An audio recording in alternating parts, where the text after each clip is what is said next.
I don't know what just happened. Hold on. Alright, I got some kind of error flashed on the screen and it went away. Uh, Nothing I've seen on any of the other cameras before. Okay, so the Mexican Railway is the next one up.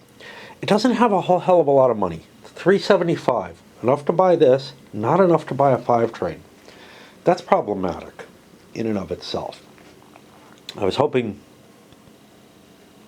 I don't know what I was hoping. I swallowed last time. I think my best route is to connect up through here and shoot up this way. Well, it's my best in terms of income. Is it my best in terms of play? Yeah, I think so. I don't see anything that I'm dying to do. This doesn't really help my long-term prospects, and it helps other people, but it gets me some quick money. It's a hard call. I'm only making 14. 140 bucks puts me up to over the 450, obviously, but it puts me to 400, 515. I won't be able to buy a 6 with that, but if a 6 comes out, I might get the second one. I think I have to swallow. That'll give me enough cash to buy a 5 train if I get the opportunity. And again, where did I start? I start down here at Veracruz. This kind of sucks. I only make 20 bucks.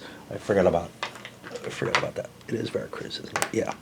But then I do the swallow. Chihuahua, everybody's in the same damn place. Not good enough train to really afford a swallow. And, you know, like this guy has enough money for the 5 train. Probably is going to just run. So I get my 30 bucks. Grab them. Of course, I have dots, which is an additional expense possible. But now, maybe I can make it into Mexico down this way eventually. I'm running just a 3 train. And I'm running out of here with no good dots, although maybe I want to pick that one up. Ride in on that extra run down there. What is my best run? Well, from here I hit 2 of these. That's pretty good. 3 of those, you know, that's going to come. I hit here. Then I get the Copper Canyon with its big 20 buck doinker, which is kind of nice. This is my next best place at a 3 train. That's worth 50. This is only worth 30. It'll eventually be worth 60, but it's not right now. So going through Copper Canyon makes sense. I can't head down this way. I could instead start building track and head this way. 20 bucks gets me up to here, but I don't reach here. Do I? Yeah, I do. But I can't actually run my train that way without getting a dot somewhere else. I could put the dot down here, and I would hit about as many doinks. It doesn't look like a good use of my money and effort. So what is? It's a good question.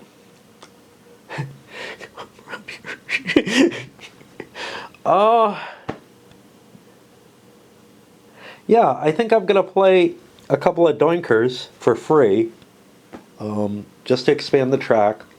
I think I'm gonna buy this dot, and I'll run my little 3 train.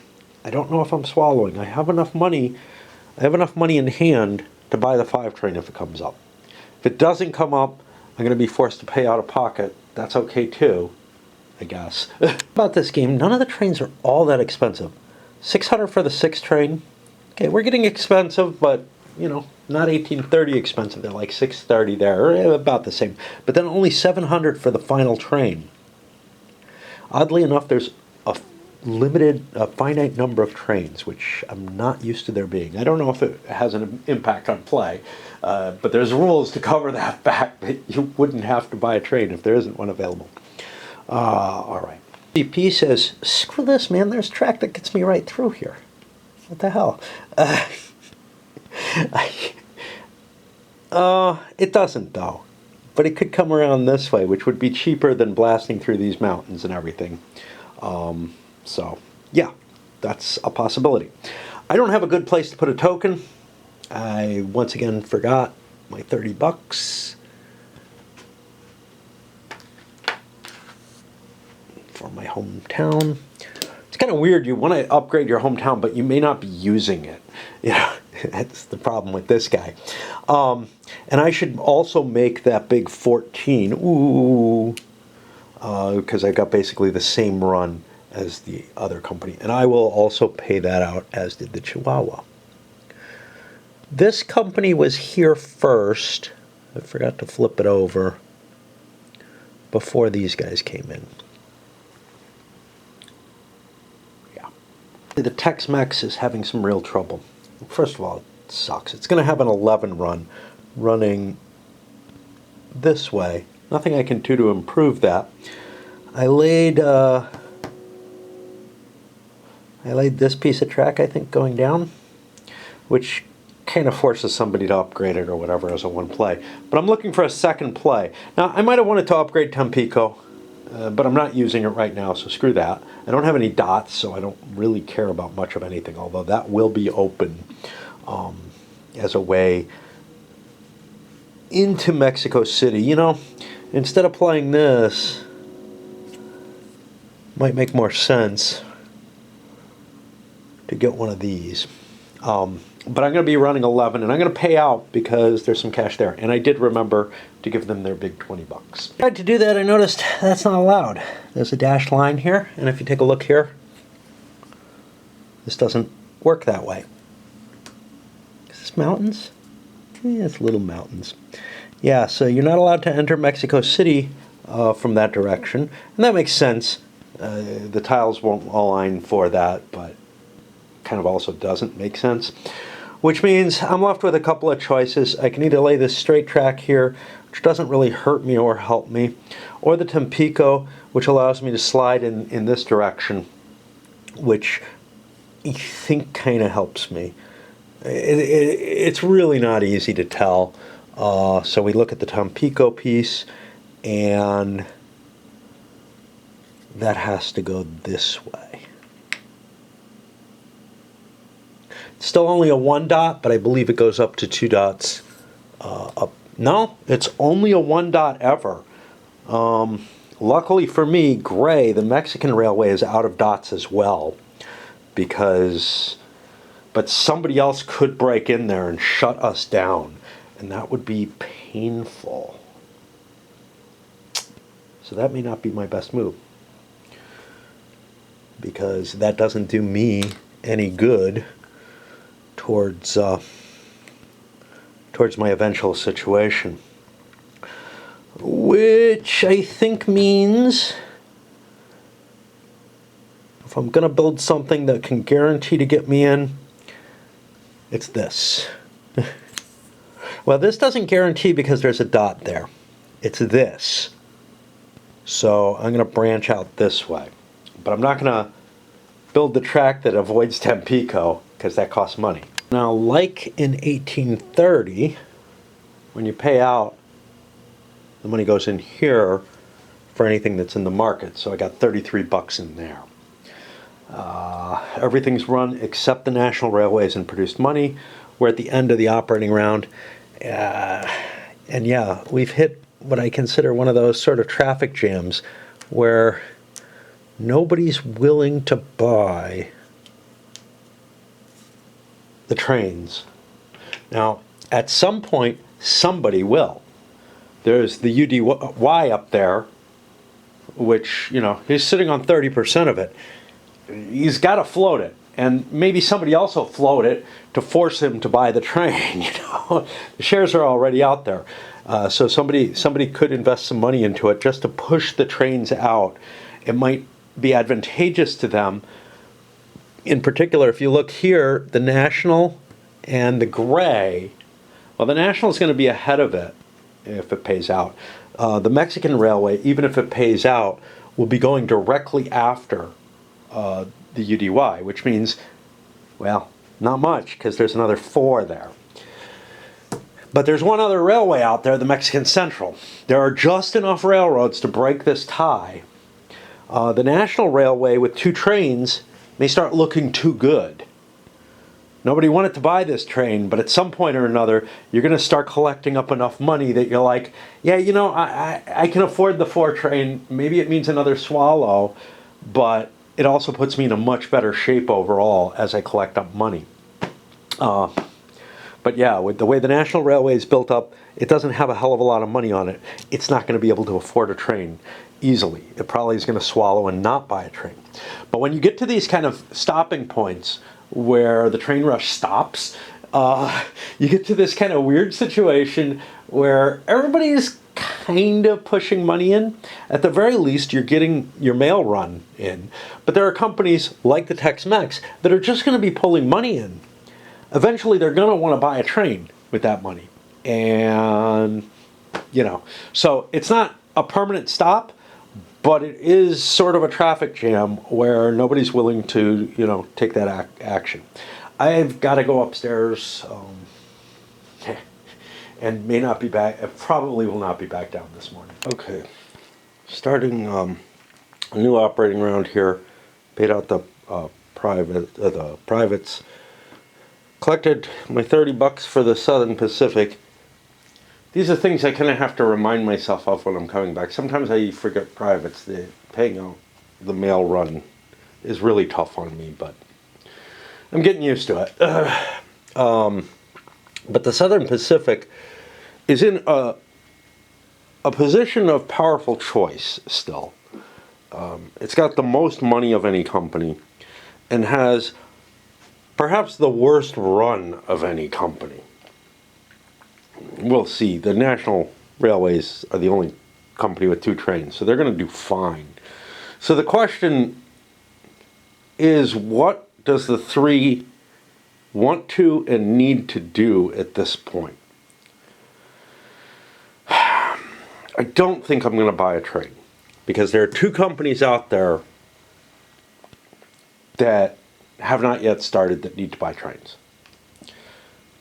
However, I'm not in a position where I can guarantee with the money I have that the Mexican Central is going to start. I'm assuming the UDY is going to start, crappy as it is, whatever.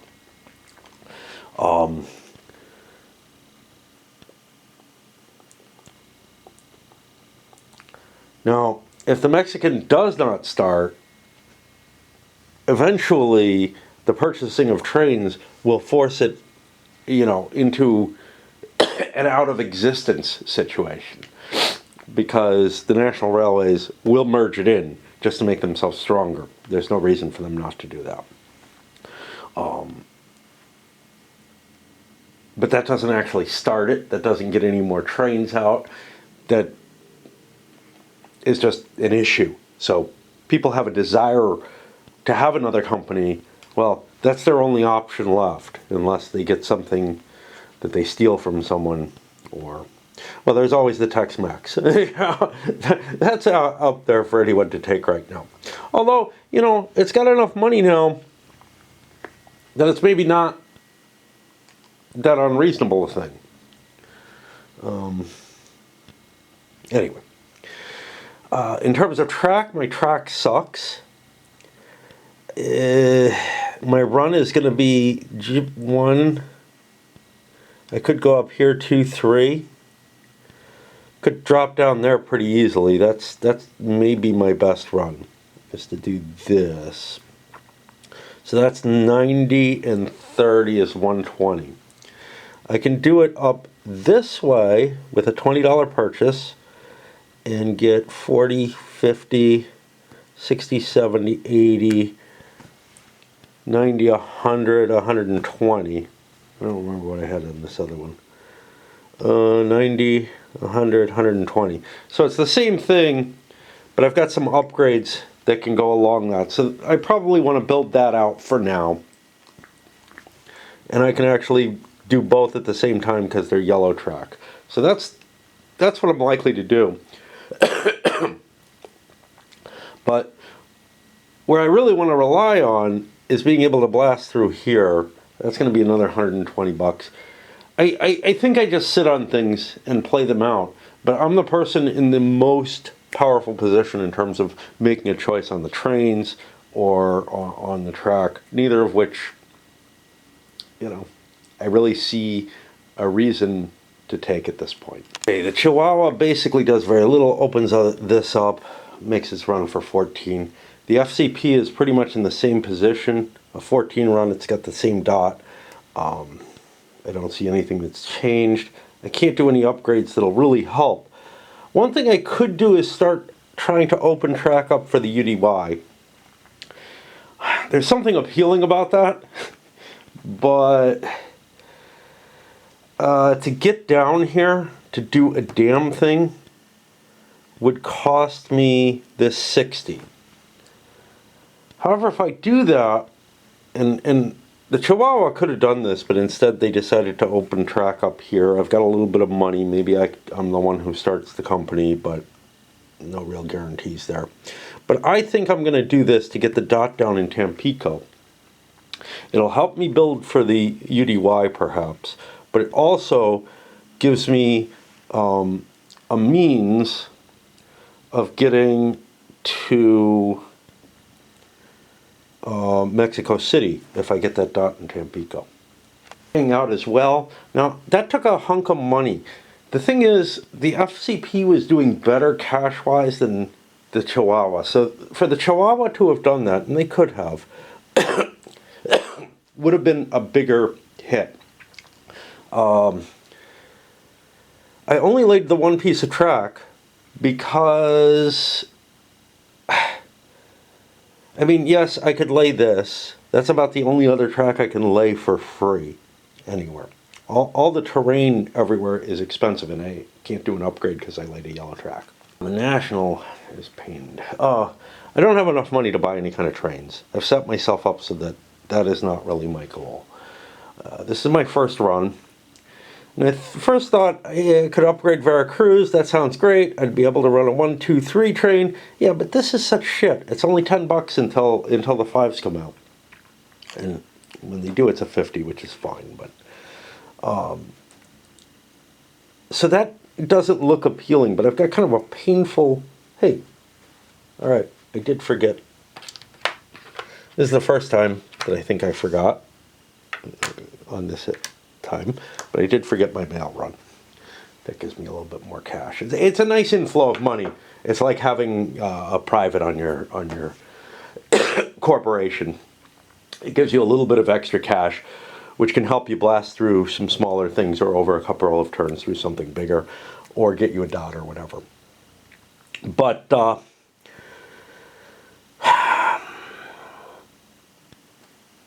in reality, if I upgrade Veracruz, it turns to this, which is a decent space. It's got an extra boinker that's worth 20, which is better than hitting this.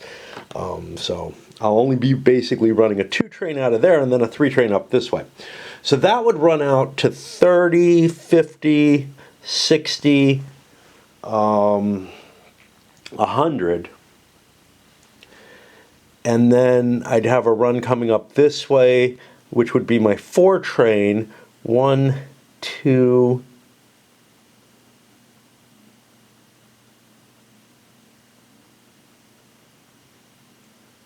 doink, doink, 3, doink, 4, up. That's not bad.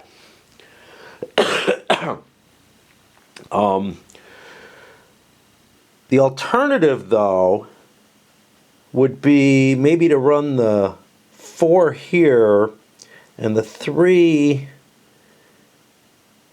can't go back over this track, but I could upgrade Tampico and run through there and run a quick 3 up this way, or I could shoot up this way and run through there. What does Tampico look like? Tampico's only a 30. This, unfortunately, is only a 20, which isn't really that good. Of course, in the long run, if I upgrade Tampico, I could run... wait. I can't run through out of Mexico again. Mexico's going to be the 1, 2, 3, 4, boink. Conceptually, I could do this. 1, 2, 3... I can't make it up there. So I can't make it through the Copper Canyon. Wow, that sucks. So that would be 4 up there instead. And then I could run a 1, 2, 3 to Tampico. that turns into this, which isn't all that exciting. I'll optimize, but it's a painful optimization problem for me right now. Yeah, I only have to juggle a couple of things, but I hate when, you know, the track starts getting this tangled, and it really is for this one company at least. Okay, so what I decided on was building the Veracruz. I think I got a buck more, getting 24 a run, which I did pay out. Nice money, really good money, which is important because, again, this is the time when maybe another company gets started. Uh, Stuff like that. Not by him, but things are going to be moving around, I think, a little bit, and there might be some interesting things showing up. Although everything's available, and it's all kind of available pretty cheap in the initial offering still. Feels, you know, it feels really weird because I'm here at the 4 trains and nothing's sold out. We haven't hit any blocks until now. This is the first time where anybody's kind of sitting there saying, yeah, gonna run for a while. But we're not that many operating rounds in. It just feels like, well, there's a lot of companies out, I guess. And the trains fell fairly fast because there aren't very many trains in the game. Okay. Now the big question is to dot here or not. I've got 2 dots. I maybe get these. If I merge, I get them. But if I don't merge, I don't get them.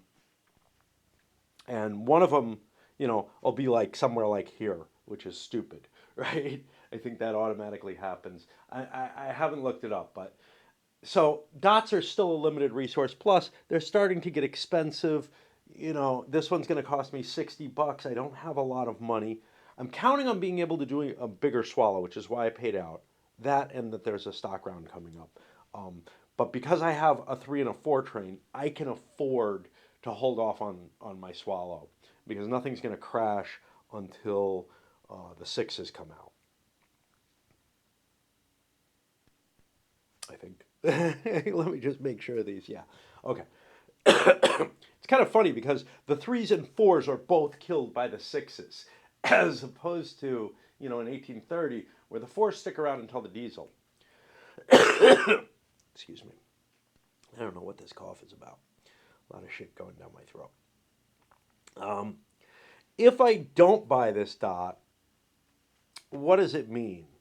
It means I can probably break down through here, which I don't know how good Veracruz is. It's a 40. There are no edges that prevent me from placing a full 40 city there. So I think the dot is kind of pointless. I think it's a wasted dot. I will be able to break out of Mexico City to the south.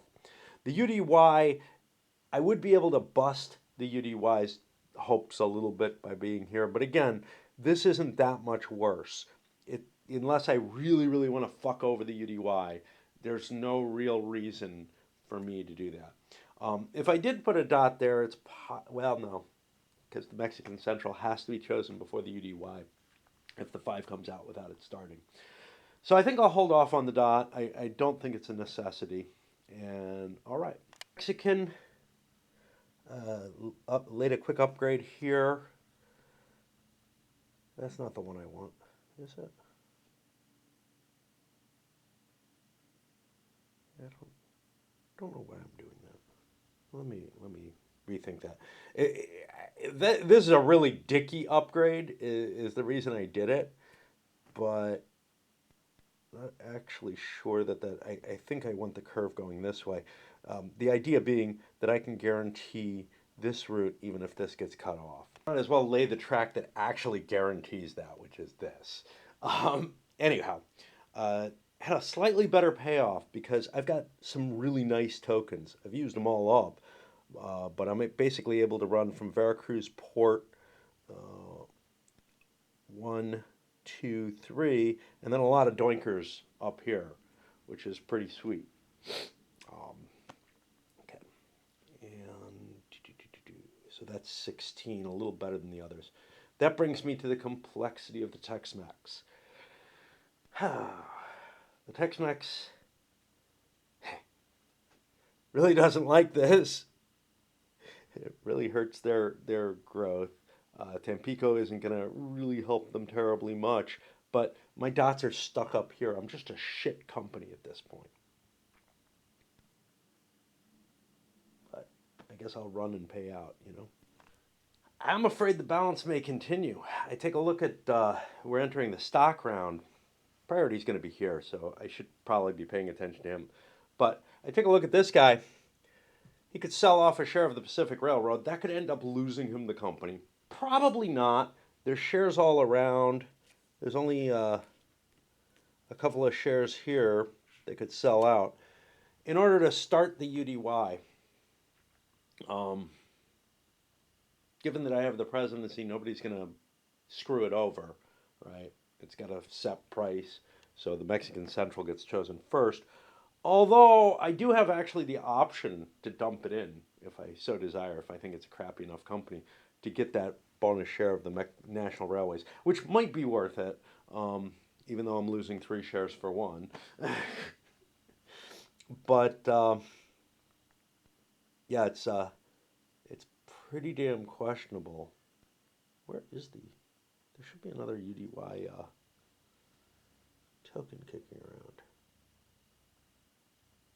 Oh, I've got it over here. Okay. Um, but I don't have enough cash. I chose to start it at 80. That's kind of interesting. There's a 75 in between the 80 and 70 to give you a little bit more flexibility in the price choices, but there's a little bit less flexibility than most games have. So that would cost me $160 to get the last 2 shares to float it. I have 149, right?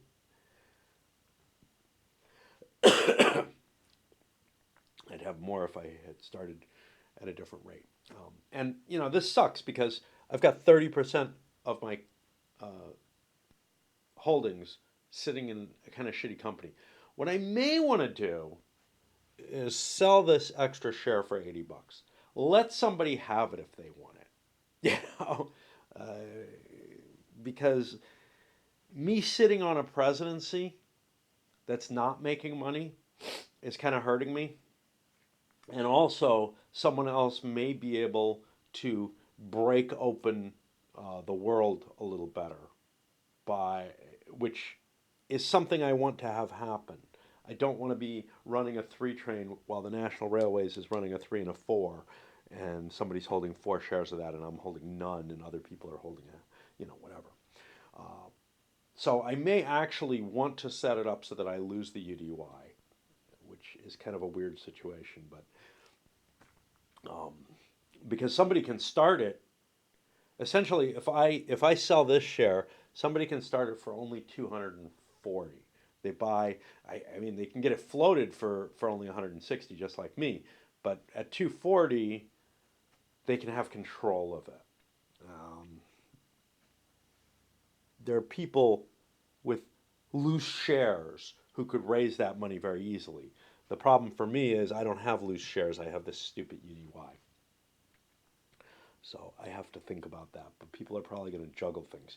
Remember, these are bones in like 1835, but they're bonus here. They don't count against your certificate limit, which is 11. Could come into account fairly soon. Not too soon, but we're getting the mid game now. So Priority buys a share of the National Railways. Again, it just doesn't seem like it's worth forcing that extra train out and pushing the money for this guy. And those nationals are only $90. They break even cash wise. I can afford to hold 1.5 of them. I can't hold two because it would then cause me to own it, and the Texas Mexican having tons of money, nothing to do with it, and the National Railways having no money and wonderful track. So on to the next player, the owner of the Chihuahua. These are kind of close together. I started thinking about, do I want to try to start this? I could. And it's usually a good idea to have more presidencies because they're an extra certificate towards your holdings. And there's potential costs though. For example, I'd be buying that 4 train, I'd be pushing the 3. I'm okay with pushing the 3 to try to crack things a little bit. But here's the problem: this has been turned into a neutered line. Um, I mean, not completely, but I'm looking at the can I get to Mexico? Mexico City? Is Mexico City absolutely vital in this game? It's up there. Ciudad Juarez is worth 60. San Antonio is worth 60. I might be able. This is going to be hard to break through. I'd probably be able to get to San Antonio. That doesn't look too hard. I think everybody will be able to get there now that this track's been being laid out by the Texas Mexican. Um, but I'm probably not going to make it to Mexico City because this route down here is probably tokened out. I could blast my way through. That is an option. And this is becoming a mess that's going to be pretty hard to push my way into. Yeah, I might, but it's kind of running up against a lot of I might, but a run that goes from up here down doesn't look bad at all. Do I want it? Do I not? I feel like I have to because I'm clearly not the leader right now. And it doesn't matter, if I squeeze out an extra national railways. Plus, I have enough cash that I can get away with it. What's going to suck is I'm pretty sure that I'm putting myself behind this guy, um, at least temporarily, by fiddling around and trying to get the money. Probably want a lot of cash on this thing, which may be which may prevent me from doing this. Can't sell any Chihuahuas, so we're looking at a Pacific at 100. Prices aren't going anywhere. 160. I've got 205 here. That puts me 405, 430, 440. 440 divided by 5 is like 88. I could start it at 80. Ugh.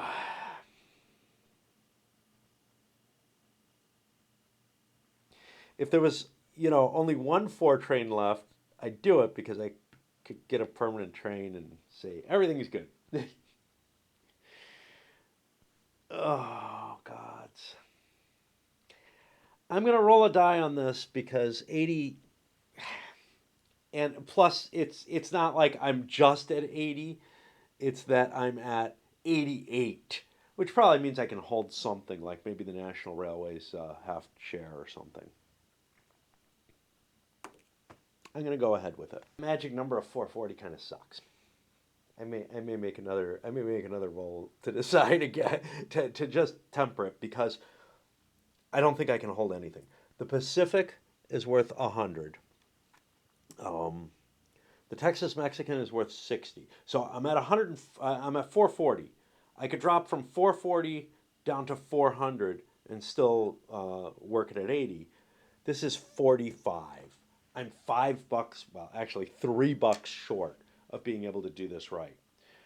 Is there any arbitrage I can take care of? That's often a way to do things. So the Southern Pacific sold at 90, it's worth 110. So yeah. So I can up my income a little bit by buying shares of things and then selling them to the open market. That's a good deal for the president of the company. It drops the stock value and fucks with what other people have. Now, if I recall, this has an 1830 um, style stock turns, which is it's not ordered.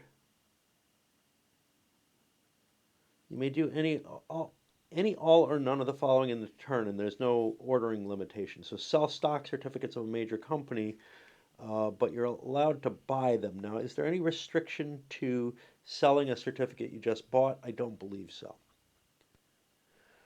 which means that you can do the quick arbitrage that I love in 1830, which is, oh, I buy this, I buy a share of that for 90 and sell it immediately for 110. Look, I just made 20 bucks. If you don't do that, other people can fuck you around with you with that.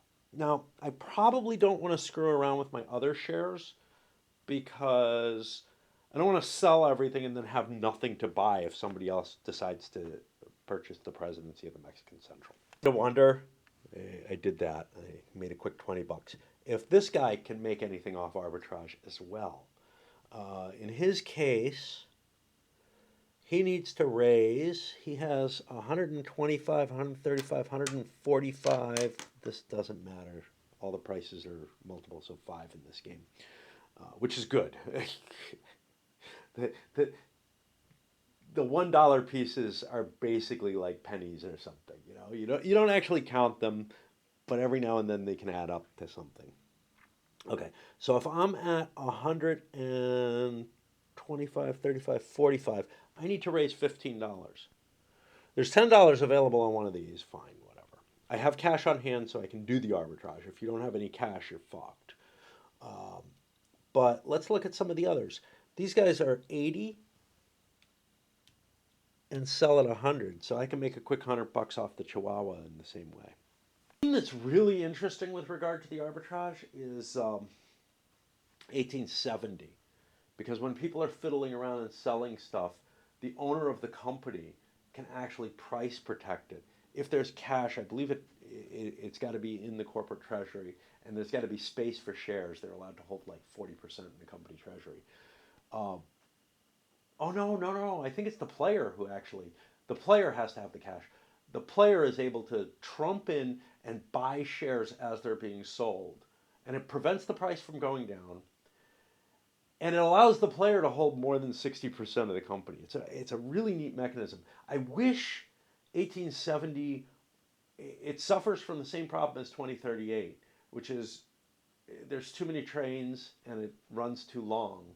And the big trains never come out and nothing ever crashes. The train rush just doesn't happen. I know some people say it does. I almost never see it.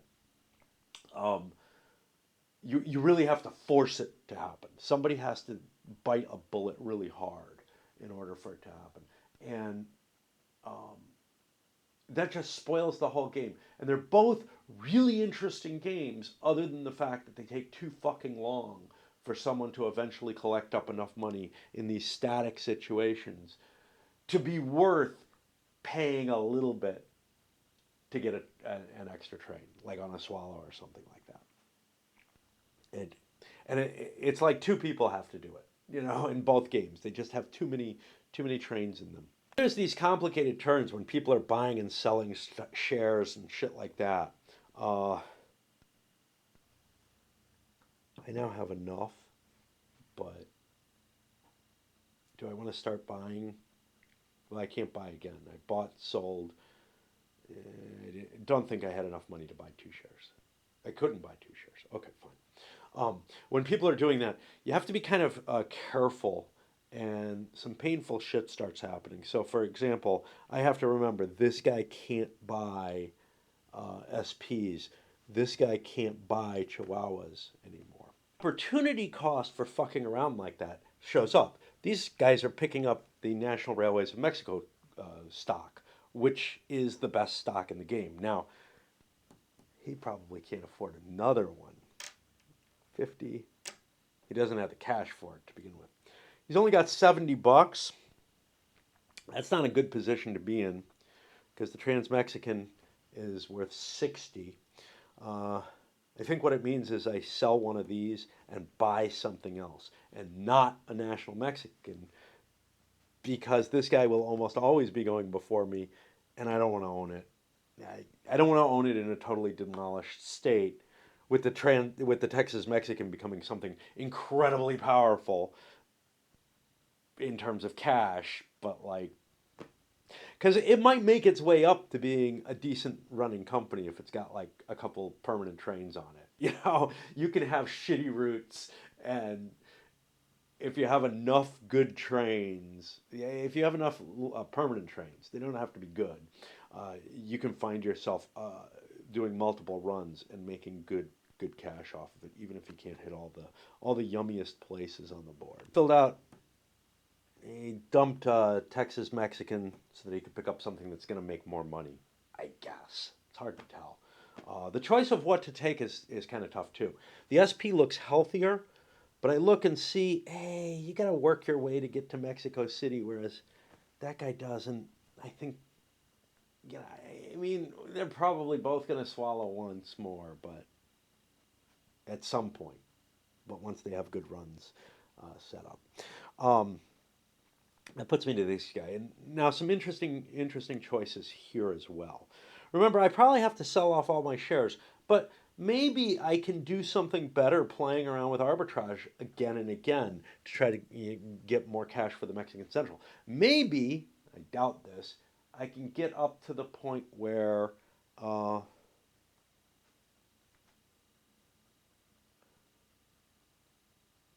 well, I should already be at the point where I have 450, but maybe I can get to the 450 without selling this or something like that.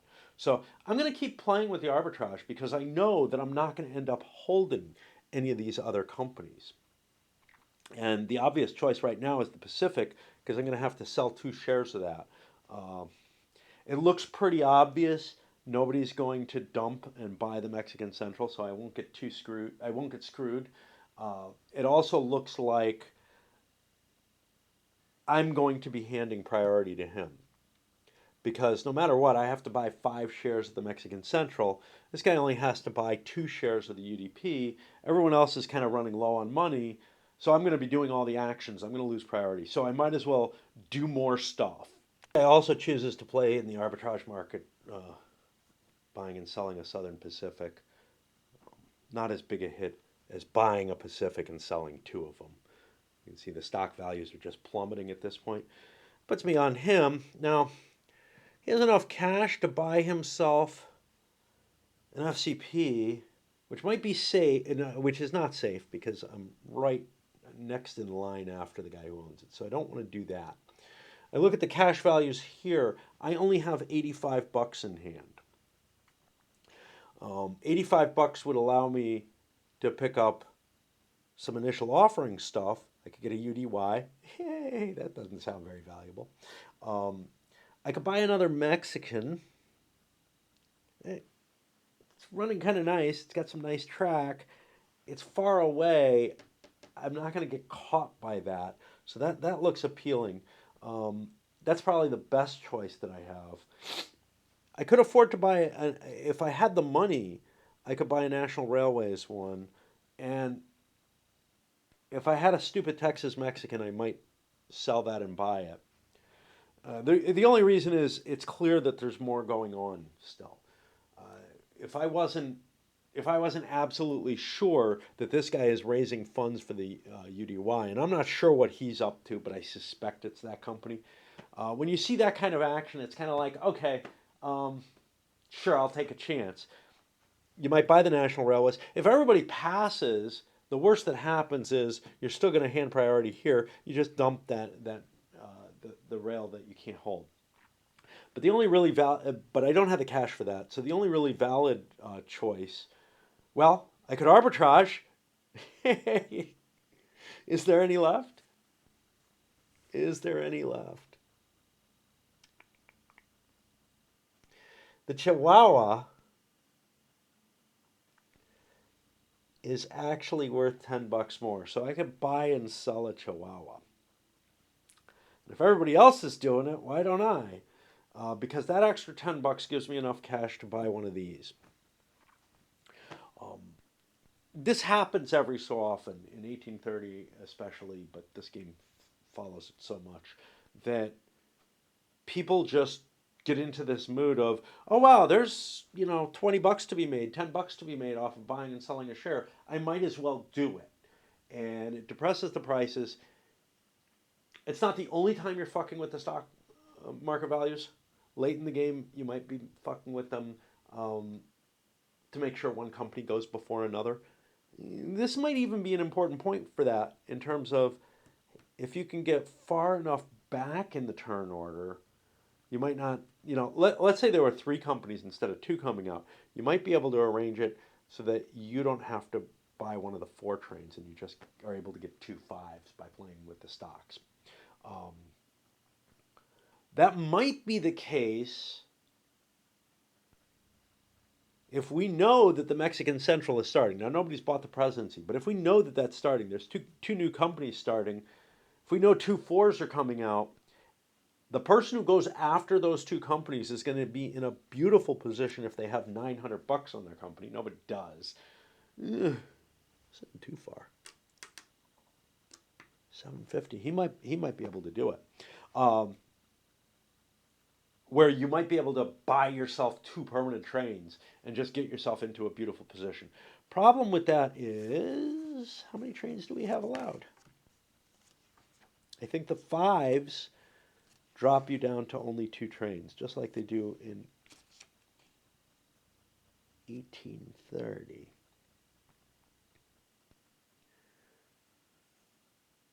Where's the maximum number of trains? God damn it. Each company can own no more than two. So the only way you can really do that is if you're starting a new company and you end up in that position, or if you have another company that you own that can steal the train that goes before you. So there's ways of, just engineering these crazy sort of train operations in terms of what you want to have, what you don't. SP is not in a position to do that. The only person who has two companies who has this kind of juggling capacity is this. It might be possible. There's just not enough money, but it might be possible to, if I swept everything under to get the two five trains on the Trans Mexican, or the Texas Mexican. But I kind of am set up so that without that juggling, I'm going to do okay. And that kind of juggling usually means that you end up running without a train once, or at the very least, running with less trains than you want to on a company. And maybe both, because you may be swapping back and forth. Horrible things happen when you start playing with that kind of stuff if you don't do it right. Uh, so yeah, I think I do the arbitrage now. To no avail. So I bought and sold a Chihuahua, which actually reduces the price of the share I'm holding. I'm not really too concerned about that. I'm hurting that guy so much more, and everybody else is holding a Chihuahua except him. But I was doing it to buy the National Railways of Mexico. Of course, Chihuahua wasn't what I was looking at. I'm looking at the Mexican as my final stopping point. So I get $10, right? But this guy had enough cash. He just bought the last share of the National Railways. I don't know if it counts as sold out for going up. I'm not going to look that up because unless somebody sells some of them, that marker is already at the top. So it's not the kind of thing I'm going to ever remember. Whether or not this share counts against being sold out, because in a sense it's sort of in reserve. It's not available to be purchased, which doesn't really matter to me one way or another. It's sort of in the initial offering, in that's where it will end up if it doesn't get transferred. But it's also sort of committed to the merger, which may not be that company.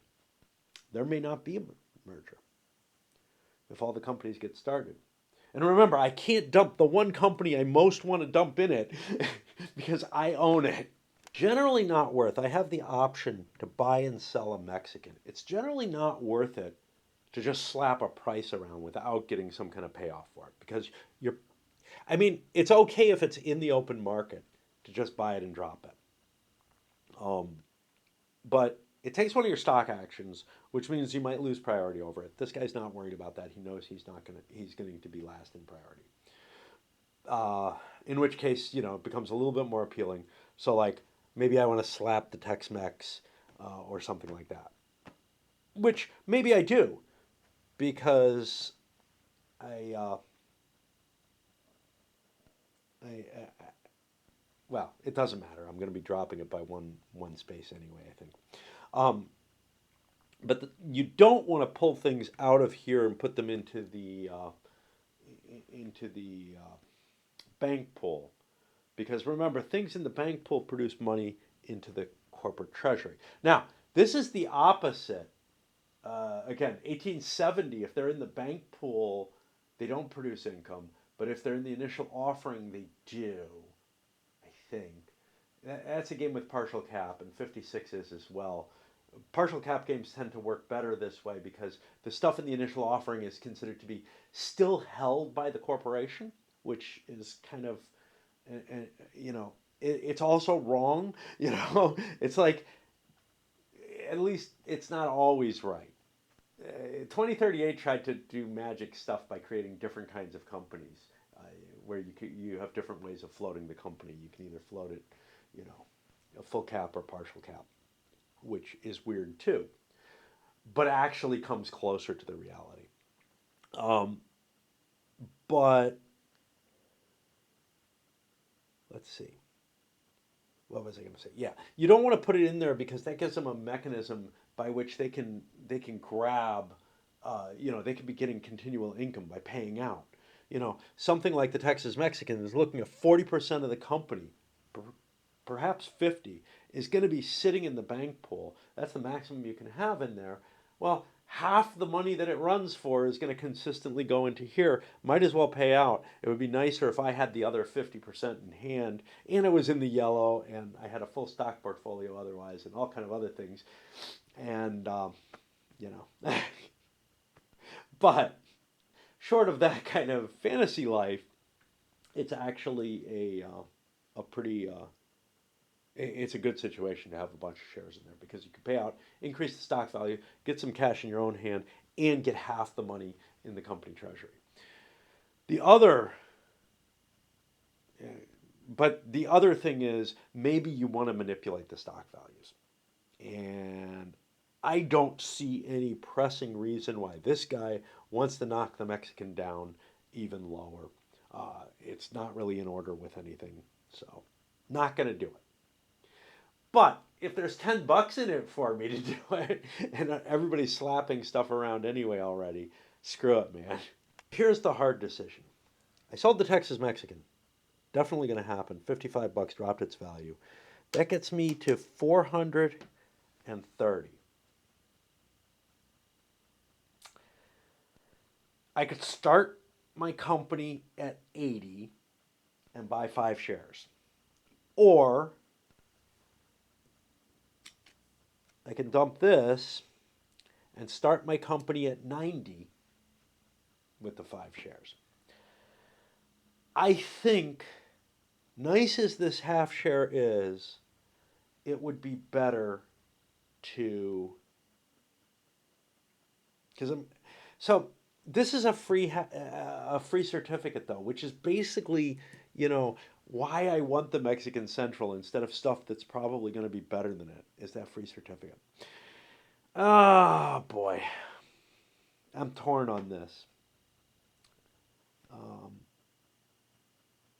See, normally these 5% shares suck, like in 1835. I've said that already, but you want to get rid of them. You know, you got a 5% share of the Prussian, maybe it makes as much as some of the others, but stock value wise, it's still only a half share, and it's just obnoxious to have in your portfolio. You're like, screw it, man, I don't want this. And 2 of them count as 2 certificates, which is even worse. Like some of the miners give you, and privates give you, you know, you end up with a couple of these 5%, and it just sucks. But here they're just bonus. So I think I'm going to go for the 800. I don't like it because this is worth 750. I am not going to have a lot of money, and I'm not going to get 2 of them, right? Well, here's the thing. I start after the UDY, which means maybe I am going to get a 4 and a 5.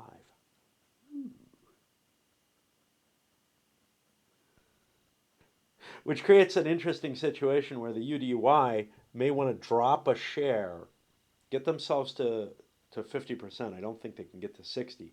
Drop a share. Now they're up for sale, though. Anybody can buy them, and that's crazy chaos. Okay, so I made the choice to start it at 80 because it gives me a shot at getting a permanent trade right off the bat. and a really, really good start. Now, of course, I don't have the track to use all this.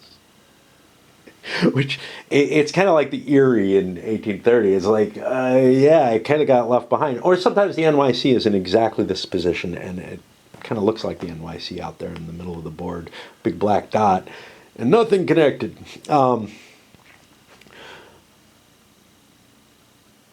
UDY bought his share, and now we're to him, and he obviously regretting the fact that he did that arbitrage. Maybe it's not that big a deal. There is a Mexican railway out there with my name on it, and I'm going to buy that because I am assuming these buttheads over here are going to fuck around with priority enough. I got to keep an eye out though and stay awake, because it's possible that this guy goes, no, not this guy. This guy's fine. Yeah, the only person who can hurt me is, who could hurt me? Yeah, this guy could hurt me.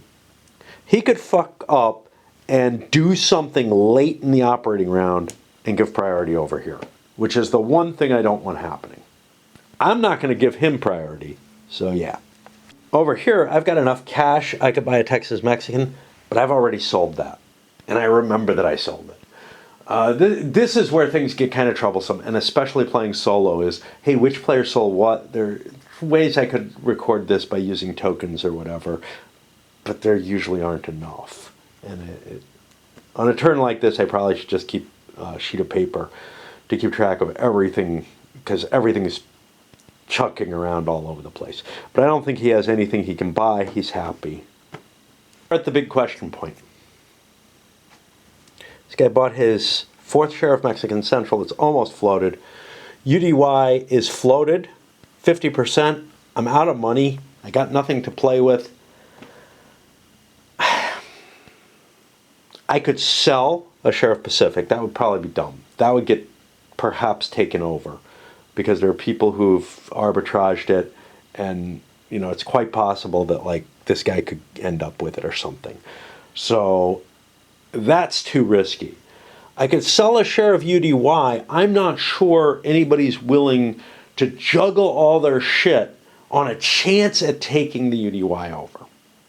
Because somebody could come in and be an angel and, you know, sell something and buy a share of UDY and just stop a takeover from happening, to prevent somebody who's in better shape from using it. And also, the UDY is just not that attractive. Both it and the Mexican Central aren't.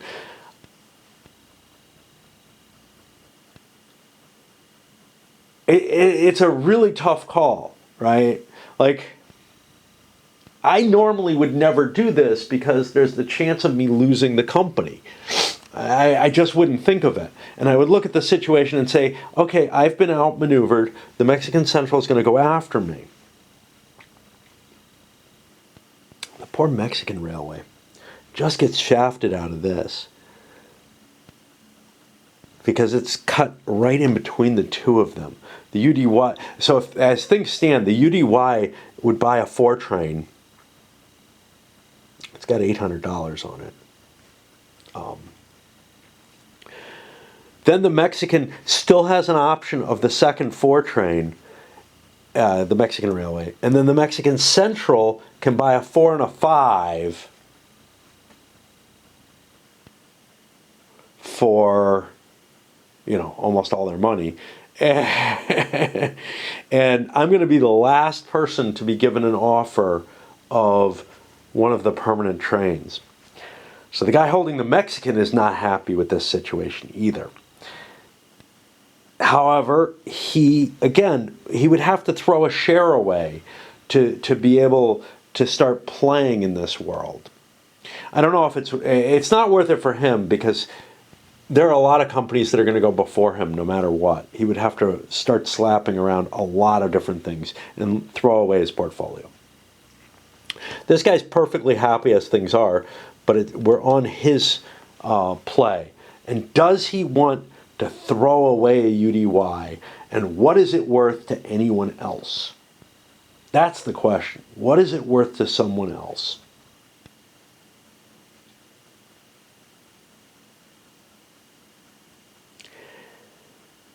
Like, the UDY with a 4 and a 5 is really nice, but not owning it at all isn't that bad a thing, I think. I kind of feel like I was forced into it. You know what? On odds, I'm going to drop a share.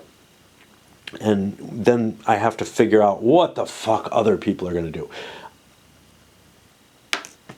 He chooses to hold, so everything goes kind of like I would expect it to in an 1830 game. If you start buying a company, you actually want to own it. But the problem is, he didn't particularly want the UDY, right? But it's starting to come into looking like it might be worth something now that Mexico City's up there and everything. So we'll see. So the end result is 2 railways each have their starting money. UDY has an extra $25 because that was what was left on the minor that became the extra share. This is going to slip down to 2 rounds each. Nothing is sold out. Yeah, sure, there's 3 things that are marked sold out here. National Railways is here. It's also at the top. National Railways may be sold out. It's not moving, though. But the Chihuahua and the Pacific both have shares in the bank pool, so they are not sold out. And we are going to go into the operating rounds. I feel like I did so much on this stock round, and I had been doing operating rounds before. We're going to load this up, and it should actually be time for me to take my hit of my addiction. I guess we can afford to do a story so far, even though it's an economic game, and I've been paying a lot of attention to every single move and whatnot. But we've gotten to the point in the game where all the companies are out. The 5 trains are about to break, and that's gonna, shake things up quite a bit. It was a question whether or not it would happen. What this means is there's a good chance the National Railways will not get anything because, first of all, not every company can join the Nationals, which fucking, there's information on each of these that tells you. So like the Texas Mexico, oh, this wasn't even available to be merged. So yeah, we have to somehow we have to find the list of what's allowed. The Chihuahua, the MC, the Mexican Central, the Mexican Railway, the Southern Pacific, which is shocking to me, and the UDY are the only ones that can go in, which means that the FCP and the Texas Mexico, I guess, are the only ones which cannot. The 2 of them are up close to the border. That may be part of the reasoning. But it does actually change your means of playing. I kind of don't like that. There may be historical reasons or something for it, but it really puts a crimp in your style in terms of like, hey, this is the company I was able to get at the beginning of the game. It's not the one I wanted. Like the Texas Mexican was definitely not the top company, but now, it was the best of what I could find. But maybe I would have chosen the Mexican Central for that extra capability, just in case things went bad, right? Because things did go bad for the Texas Mexican. Anyway, runs aren't very good. Most of the companies have 1 train on them, the only exception being the National, which has a 3 and a 4. Of course, the 3s might have a very short life at this point. We don't know. We don't know how hard things are going to fall. Basically, all these companies with a 3 train on them are in a position where they can buy a 5 or a 6. Probably. The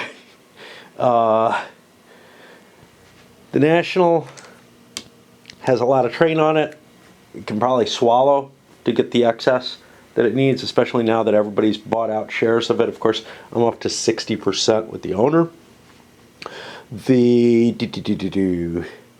new companies are kind of scary, especially the UDY, which had an opportunity to maybe try to force ugly stuff to happen, but in terms of like they could have sold off a share that would have put the company at risk to get the jump in position over the Mexican Central, which right now looks like it's set up to get a 4 and a 5 train. That's a great setup initially, probably the best you can reasonably hope for in this in 1830. Of course, there's the possibility you could get 2 5s. Really unlikely. There's only 2 of them. And there are only 2 6s, right? Yeah, 2 5s, 2 6s. So getting 2 permanent trains may be a hard job for anyone in this game except maybe a rich National Railways, because the National is able to run more trains, among other things. So like, conceivably I could have a permanent 5 here and have a 5 4 3 all running.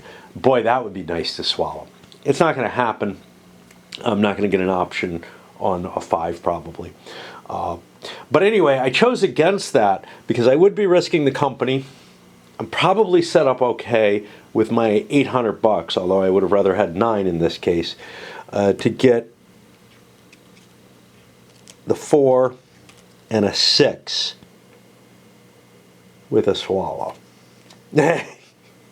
But much, much better to be in the Mexican Central's position. Had I sold that share, I don't know if anybody would have taken the company over. But I don't know that they wouldn't have.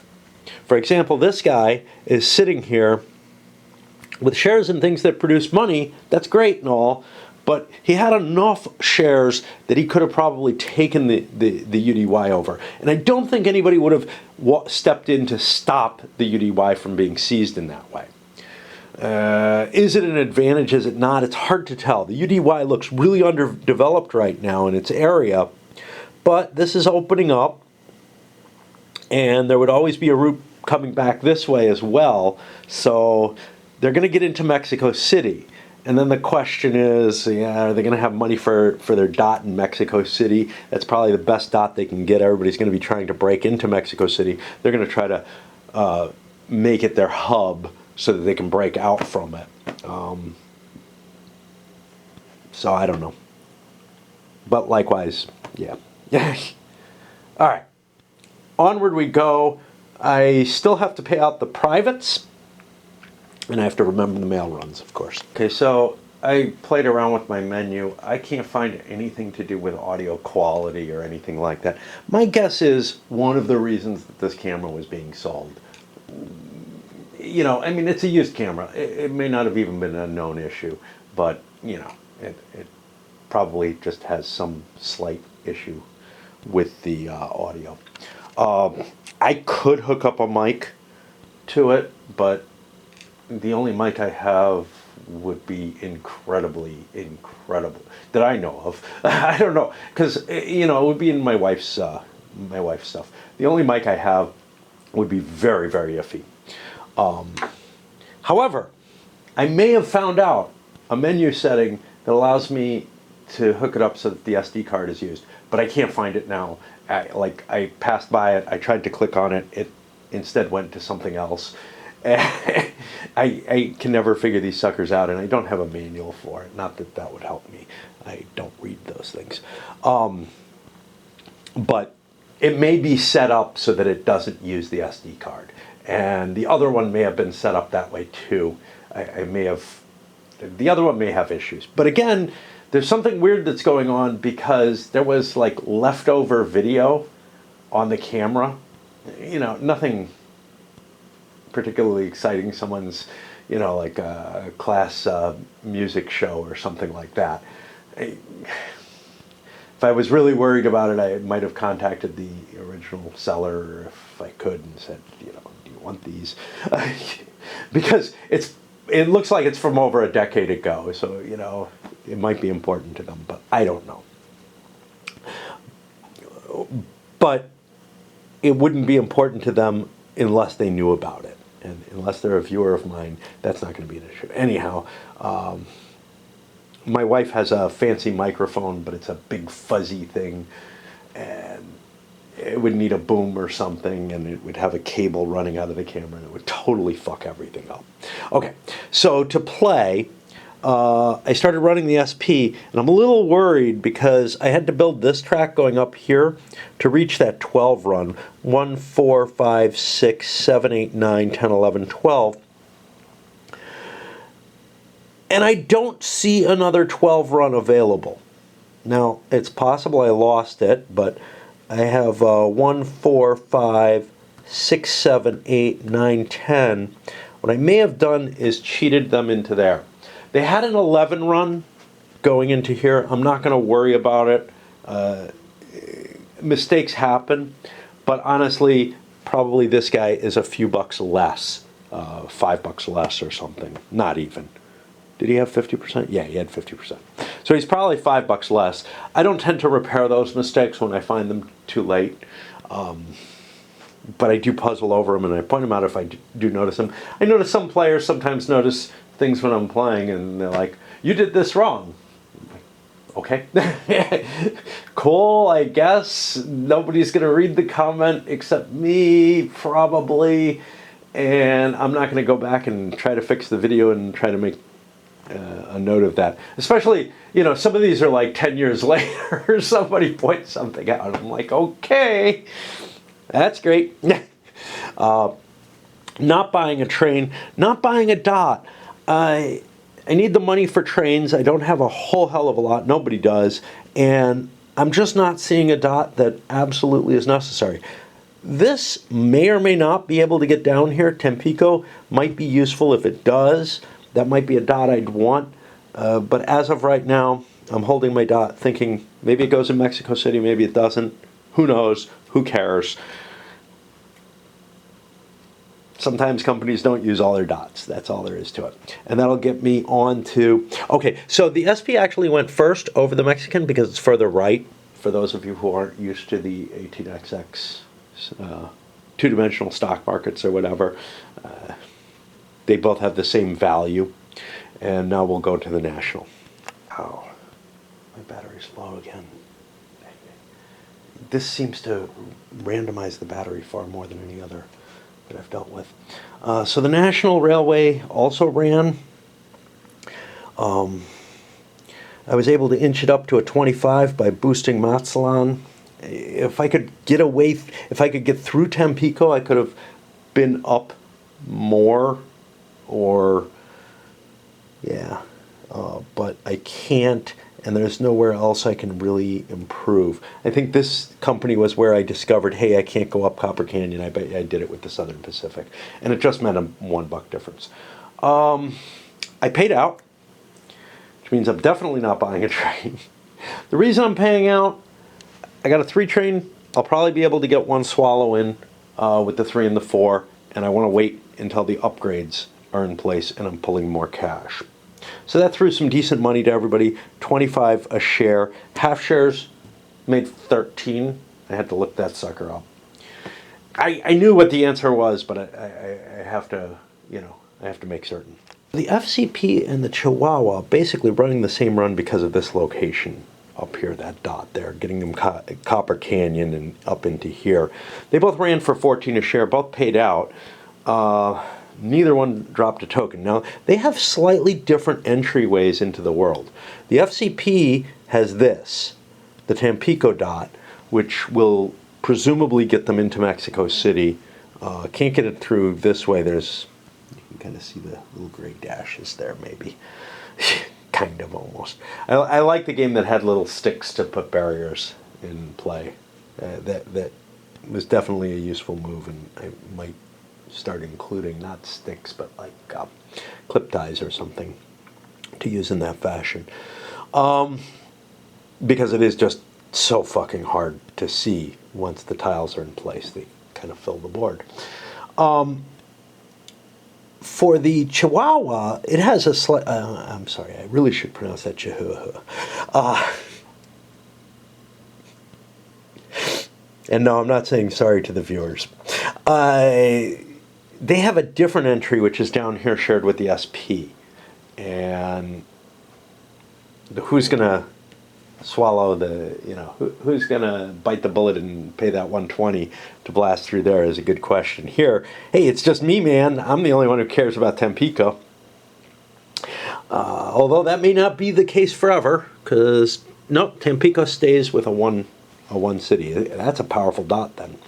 But yeah. The Chihuahua built this track. I don't know if this blocks. Basically what I'm worried about is connections. Well, it doesn't, because I'm worried about connections coming through this way. But what I'm really worried about is something coming down here and making it out here. So that was a pointless, a waste of track lay. But I had no other track lay I wanted to make. You might have made some kind of argument like, I do have an argument that I want to make, which is that I'm not going to lay that track. Instead, what I didn't notice is I'm running the Mexican Central. So at the very least, I'm going to lay this. The dot is not there yet until it operates. Now, I could spend 20 bucks to build this, but I don't particularly want to do that. The Mexican Central has the opportunity to upgrade this if they desire. I could also spend on these. But again, I can't really tell. So the Mexican Central is going to be running a 4 and a 5. Wow. That's a lot of train. Yeah, you know what? I don't generally like to do this, but I think it's going to come in handy. I'm going to lay the track here as well. Let's not do that. Let's do this instead.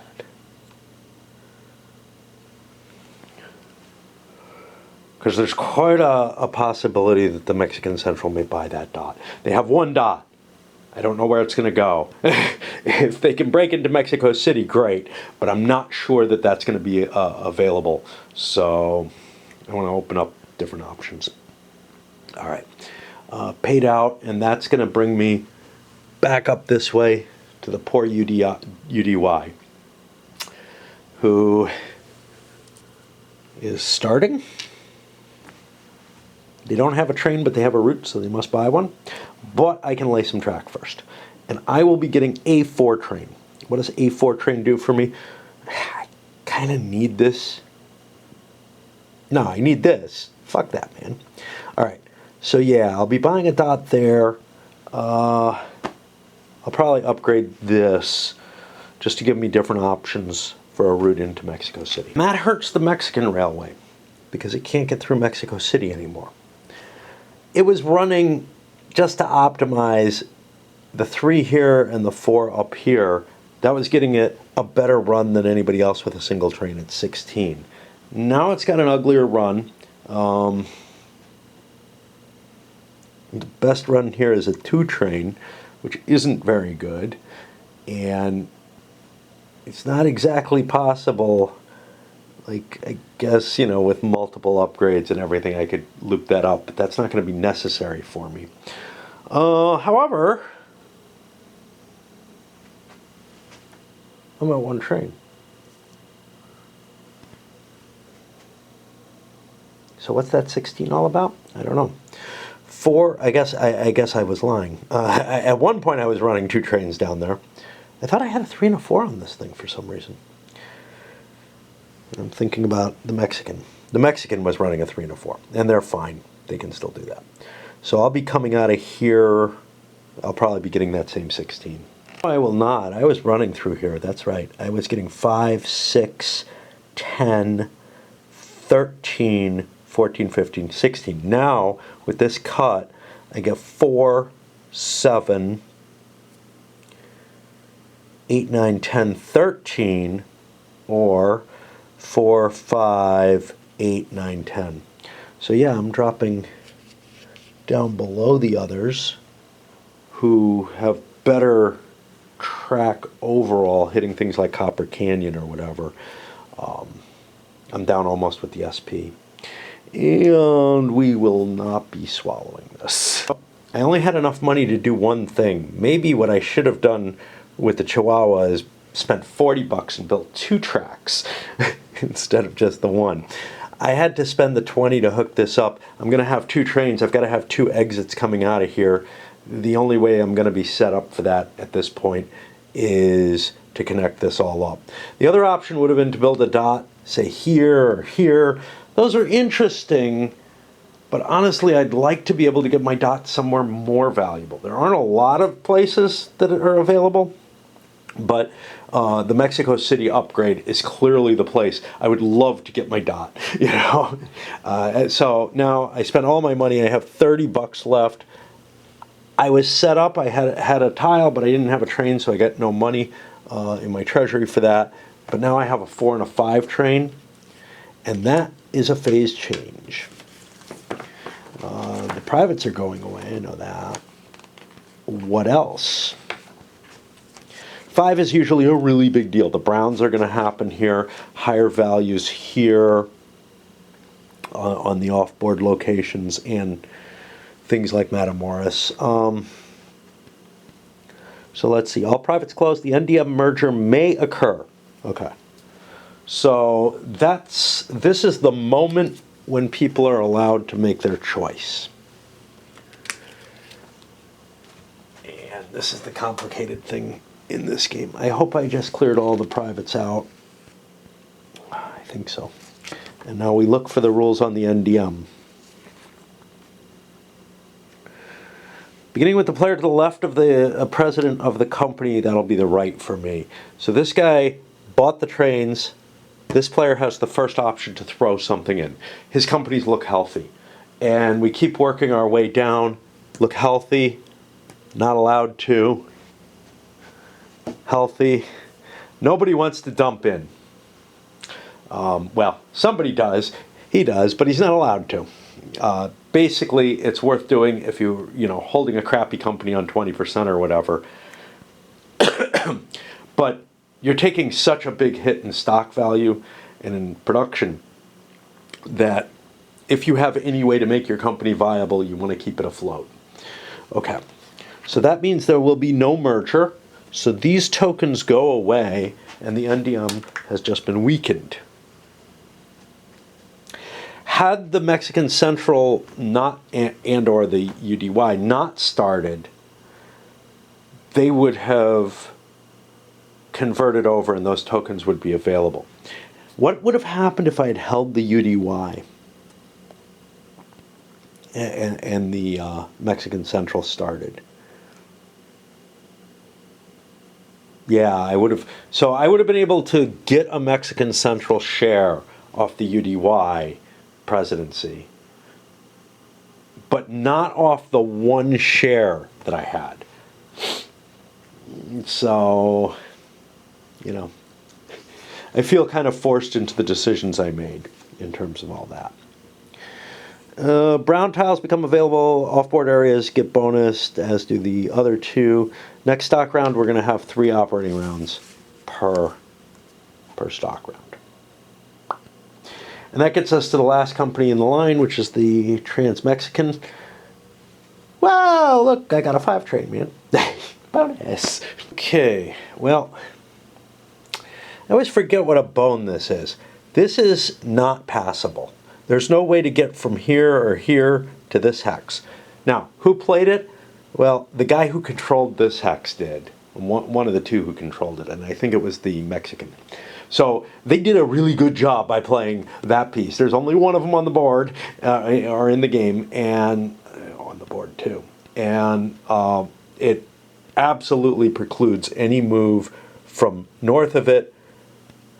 Well, any move to anything that's not already connected. And that kind of makes sense. There are, let me see. There are these pieces which hit 5 of the different corners, but they only have a single straight on them. And there's nothing else in sort of the standard 18XX set of tracks. Now, you can find, there are some games where you will be able to make this track. And honestly, I find those fairer. You know, there's sort of this concept. I've always got a weirdness about the track, the tracks in an 18XX game, because each track that, you know, there's a limit to how many there is of each kind and stuff like that. It's just weird, you know. But also they don't go everywhere you'd want them to. So it's just a funky thing that you got to just put out of your head in terms of the realism aspect of it. Well, that's problematic for our good friend here, who seems to have branched down here thinking he could make his way out. He can't. So what he did instead was another little branch into here. There's a chance that he'll be able to get into the Mexico City from that direction. Otherwise, he's probably hosed, because this track is unreachable from up here because of these dots, and I can't get beyond anywhere else. And then over here, I mean, yeah, there's conceptually some sort of breakout way down there, but so now there's like 3 people interested in, or 3 people responsible, or with an interest in that space being placed, and maybe none of them willing to pay the $120. Whoever plays it first gets an advantage. They get to use it on that run, but that's a big chunk of change that may be hard to come up with. The actual run went up to a 12, which is the same as the SP is running, by being able to, you know, by some of the upgrades that have happened, I'm able to run avoiding my home city entirely, which I still have to deal with for the mail route up to those. But yeah, not optimal. This is going to get really rich, though, as rich as Mexico City, and not many people are going to be going there. Well, not many people go there right now. Both of the U.S.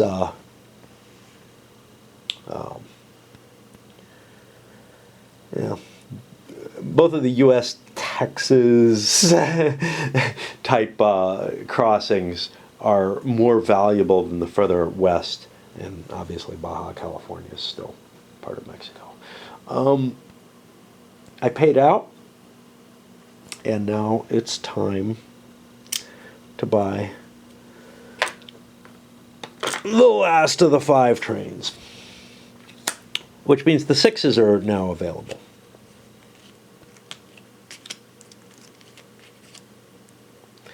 Now, there's people going to buy them on the next operating round. So let's just take a look and see what the 6s do.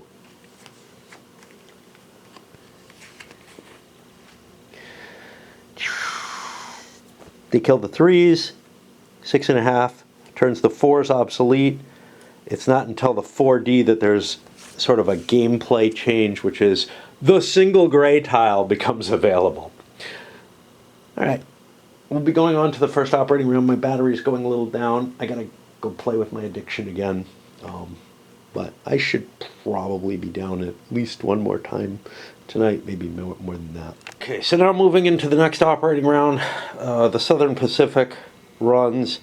It's able to eke out a little bit more, building this up to 15 a share, which I'm going to pay out. I have enough cash, and I'm going to buy the first 6 train. That's going to wipe out all the 3s. That's an issue for a few of these. But they have enough money to make it through in every case. All right, so that's purchased. Everybody's out of trains. The FCP's in a nice position in a sort of a way, in that I'm allowed to spend my $60 here. Oops, I have no working train. Okay. So I do not get the mail run. And even though I may not have enough cash to buy that 6 train, I'm allowed to build a piece of track cutting down here. Remember, I can't use this because there's these little dotted lines down there. All right. That's going to send me back in value. Let me just chuck this back because it means nothing now. 1, 2, 3, 4, 500, and some odd change. So I'm going to be throwing my own cash in. So that's 575, 600 there. That's enough to buy the train. That's going to put all the fours now into obsolescence. So they get one more run. You ask yourself, yeah, what's the big deal? Isn't this what pretty much happens in an 1830 game? And it's pretty close. But it gives you a little bit more stability. So in a game of 1830, it's quite possible for the first 5 train to go and trigger a for all of them to go. There's like 3 of them in 1830, and then there's 2 6s, and companies just buy all that up, and then the first diesel goes, and people lose their 4 without getting a run. Now, so it can be a little harsher on that last run where you don't get a swallow. Everything else rusts normally, so it's no big deal. But now all these 4Ds are available. Now again, this is a finite number, which is just weird to my taste. But I think it's a large enough finite number that we're not going to exceed them very easily. But yeah, there's the Pacific, and that means it's on the Chihuahua, which has no money, which has no train, but I still do get to take my turn if I, to lay track and whatnot. The Chihuahua, it looks like their run is going to be from Mexico City 1, 2, doink doink, 3, 4. It's a pretty decent run, so I upgraded this. The Copper Canyon's becoming less important because of the doubling of the major cities. So the fact that I have to hit these 3, I could come out of here and go somewhere else, but where is that somewhere else? So this is a 20-buck doink, but this as a 60 is doubled to 120, so it's going to be incredibly valuable. And I don't have enough money. It's going to have to put a $700 in. The rest of this goes over here, and we get the first 4D, which doesn't do anything special except that it opens up that gray tile, which is interesting because now there's going to be a race as to which one of these gets upgraded first, which is again kind of a nobody's got the 120 sitting on board. Well, the Southern Pacific actually does, so they might be interested in upgrading, in building the track to go into here, but upgrading that 60 may be more important. Of course, upgrading that 60 means they let someone else go through their space. One of my veteran XX player viewers has commented that this dump of the Texas Mexican was not really, a real dump because I handed it over with reasonable trainage. Sure, the dots weren't the greatest. That was kind of being a dick to put that extra dot down, but it also weakened the company from interfering with whatever, he eventually wanted to invest in. So the fact that I pulled the money for a couple of privates out, just wasn't that big a deal. It had good trains. It had he's claiming, and I don't remember. I think the first 3 train on it, which sounds right. It sounds like I seem to remember having bought the 3 train and then moved the crap on board.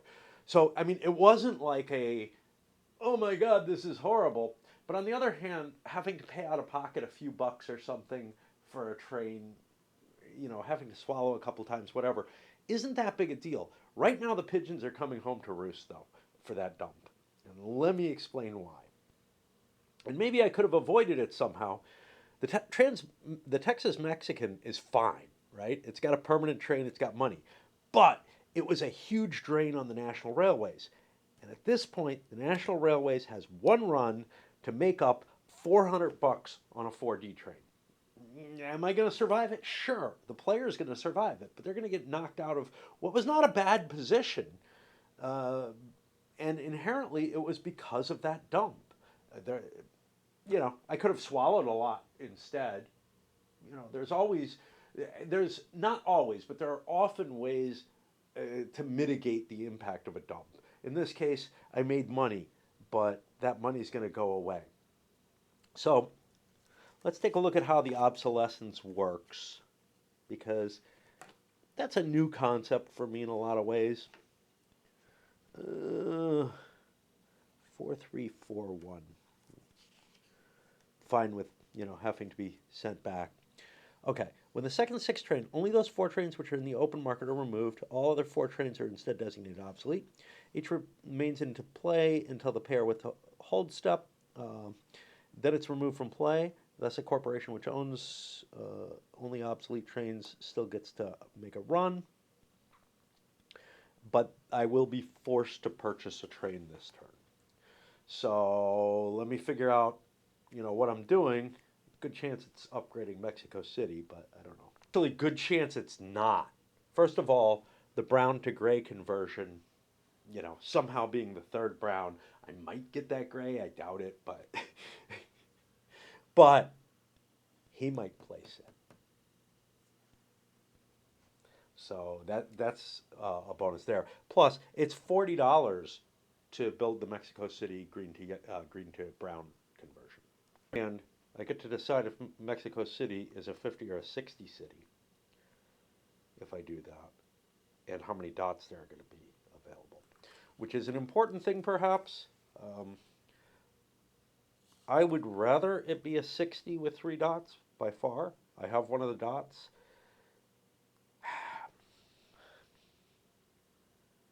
The question is, am I willing to pay $40 for that?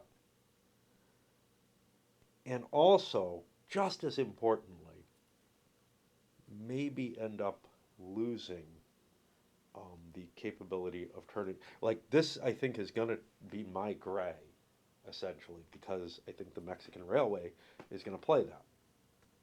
We might ask them. I went with this. My run was a little bit less, 210. Swallow that, pumping me back there. And I'm making up a lot of that ground from the one swallow. Uh, I still don't see a dot I really want. This one might be useful, but you know, I'll have that money eventually. I won't. I don't need it right now. So 1, 2, 3, 4, 5,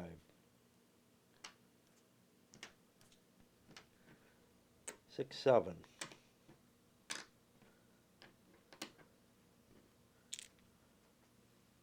And we buy our 4D. That's going to make a good deal of money. Um, this is only a 40 to 50, but still, there's no guarantees where it's going to land. And, uh,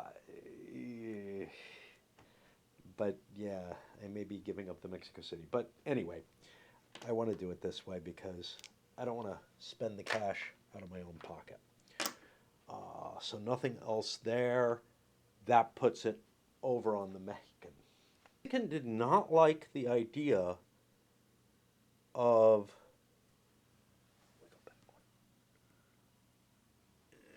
make nothing of opening up another space going into Mexico City. That seems stupid.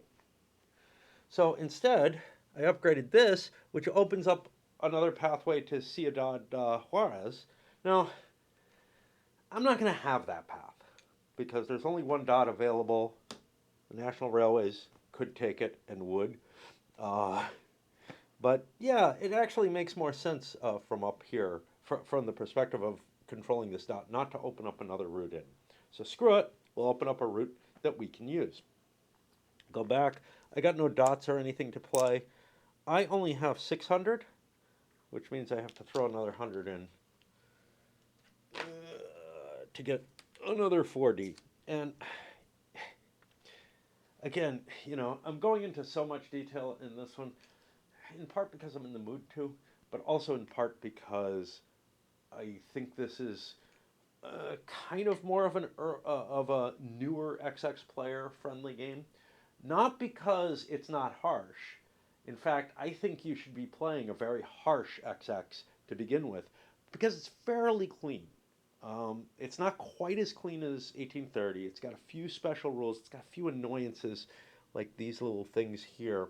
It's got a few special rules that you're not going to see anywhere else. Whereas most of 1830 you will see in some other games. In fact, it's the core of this game.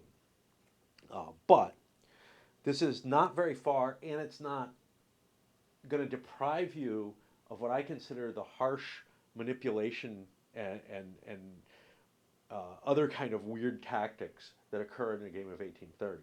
They're different in this, especially the things surrounding how the National Railways. One nice thing, like there's stuff that I just wouldn't realize by just reading the rules and thinking about the game a little bit. Actually playing it is showing me stuff about this that, I just wouldn't have noticed. And, that's often the case with something completely different, but this isn't that completely different. And it's still managing to kind of bend my mind a little. Well, I built an upgrade here at Veracruz to get a little bit more money.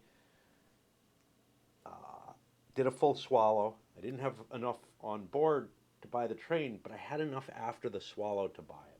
So I actually have a little bit of cash left over. Plus I got my mail run, which not all the companies are getting now. This is the advantage the Fortrain gives. The Fortrain, it's painful, man. You do not want a Fortrain in this game. I mean, how long did they last?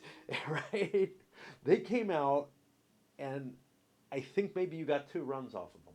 Now, that's often the case in 1830 as well. So, but yeah, they seem, wow, really, really painful right now.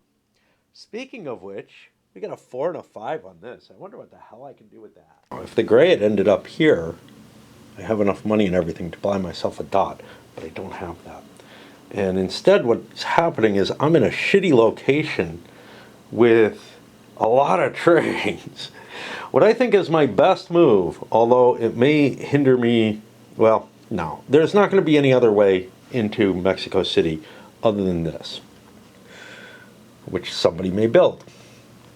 Tampico only has one. Oh, fuck.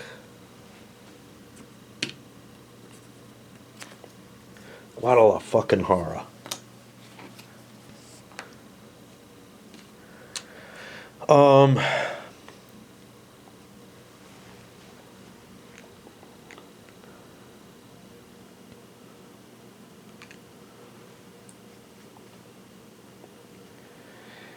I'm catching it pretty early. I think the guy who owns the SP, I think the SP should have $10 more on it. Right? Because they did that upgrade, didn't they? I don't know. Yeah, because they bought a 6 train rather than a 4D. So the gray wasn't available. They did the upgrade to brown there, I think. And then the Chihuahua did the upgrade to brown up here, I'm guessing. I'm not absolutely certain, but it looks like the ordering is right for that. Or the FCP did. Wow. Now I'm confused. Because what did the FCP upgrade? Oh no, the FCP built into here. The Chihuahua did the upgrade there. Okay. Yeah. So I threw the extra $10 into the Southern Pacific. Caught it early enough. The other was like, $1 a share. It's like $5 for, I don't even remember which player. I think it's this guy's like got $5 extra in his pocket. But I'm not positive who it was. So if the game's within $5, we know what happened. Or if somebody has to buy, is $5, is able to buy a share with that extra $5, that could end up snowballing very easily. Okay. So, because I'm not going to be able to enter anywhere else, I'm going to play my token here. Is there any fucking track I want to build? I'll look as I calculate my run, but I'm going to buy my token there. Yes, I should build the track first, but... And the Mexican Central has a one-time only run of 42, but then this train goes away. Now, if I swallow that 420 bucks, it doesn't do me a damn bit of good.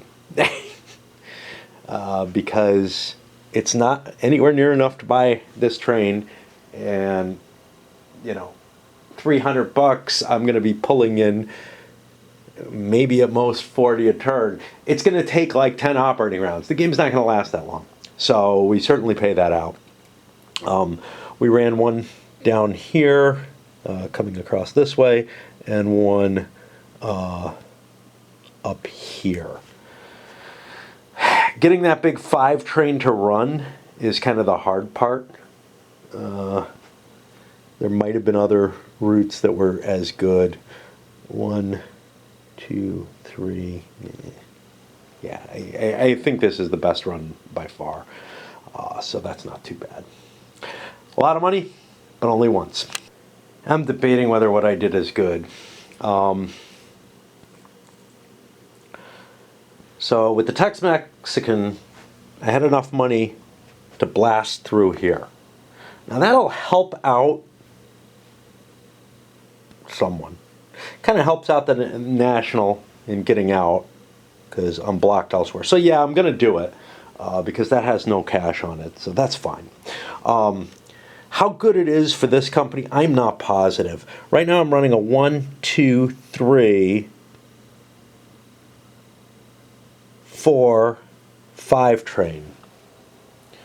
I might be doing better with something else.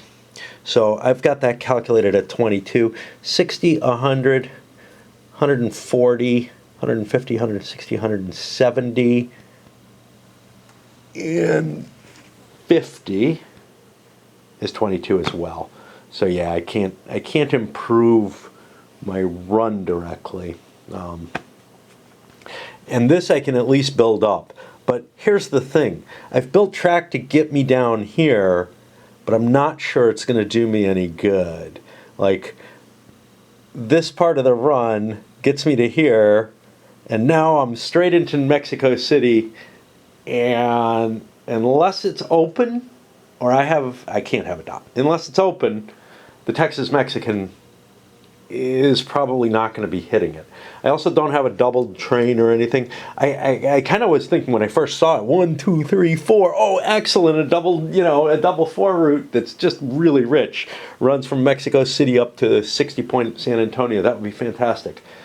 Is it possible it could happen? It is. The National Railways could trade trains and stuff, but that's not going to happen. The cost of juggling is too high. And yeah, we're going to pay that out. Which will actually put a fair amount of cash in here, and this is going to look a lot more attractive to everyone, so people might pick up shares. Now, if I had a lot of shares of it, I might have thought about swallowing, because certificate limit, 1, 2, 3, 4, 5, 6, 7, 8, 9, 10.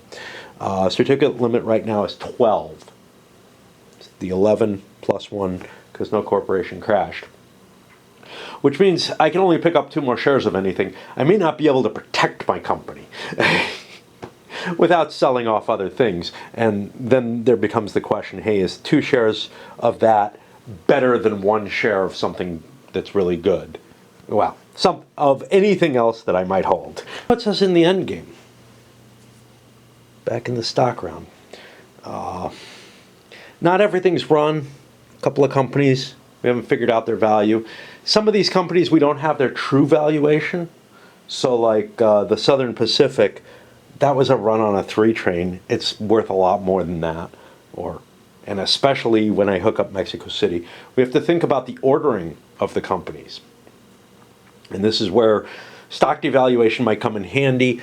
It might be used. But the thing is, like, the Southern Pacific can only go down to 100. So it's going to probably get to lay the track that it needs to, things like that. And it's going to get to drop the dot that it needs to, which might be the most important piece. However, it's not, because nobody upgraded Mexico City. And I'm not going to be able to drop it below anything else. So that kind of sucks, I guess. Maybe I shouldn't have paid out. It's hard to tell. Like the idea of like taking a swallow to arrange stock valuation, that just feels so alien to me. I don't know if anybody does that. Feel free to comment if you've seen people do that kind of thing. I've seen it done on the low end of the scale, right? Keep something in the yellow, whatever. Plus, hey, I might be able to use this money for something, which is always kind of a possibility. But he's got plenty of money and nowhere near enough. And he's at the point where stocks go up at $10 per share, which is, I think, no, they go up to 20 here. So, yeah. But he's in a position where he could even hit that $20 a share increase. So, you don't want to screw around with your stock valuation at that, especially when you're holding a shitload of it. Where's priority? It's on him. A little time to do some thinking. I was going to say this is the end game, but it kind of isn't, because nobody's got enough cash on hand to fill out their portfolios. The bank is going to last quite a bit under these conditions. So now it's kind of, hey, what do you want to buy? Well, the best markup is $30 on Southern Pacific's coming out of here. So if I got the cash for that, I think that's the best thing I can buy. 75, 85, 90. I just barely do. I have room for one more. Sounds good to me. A lot of people are going to look at that. But the thing is, okay, everything is in around the same price, okay? UDYs are at $80 and you take a loss. These guys are all kind of in that range anyway. And the only company that's cheap is the Texas Mexican, which at $60, would I be able to buy a second one? I want to do the thinking, even if I'm not. I'm not going to be able to. But if somebody was able to buy 2 shares of Texas Mexican versus 1 share of, Southern Pacific with that big $20 boost in value, which one's worth more? Well, remember, I'm going to have cash left over as well if I buy the 1 share. So I don't know. It's probably at least worth buying that share and slapping it down and getting your $20 back from it with the arbitrage method. Speaking of that thinking, here we are with the problem child. I own the Texas Mexican. I kind of want to hold on to it. It's, an extra certificate that I get to hold because of that. The president's bonus. But the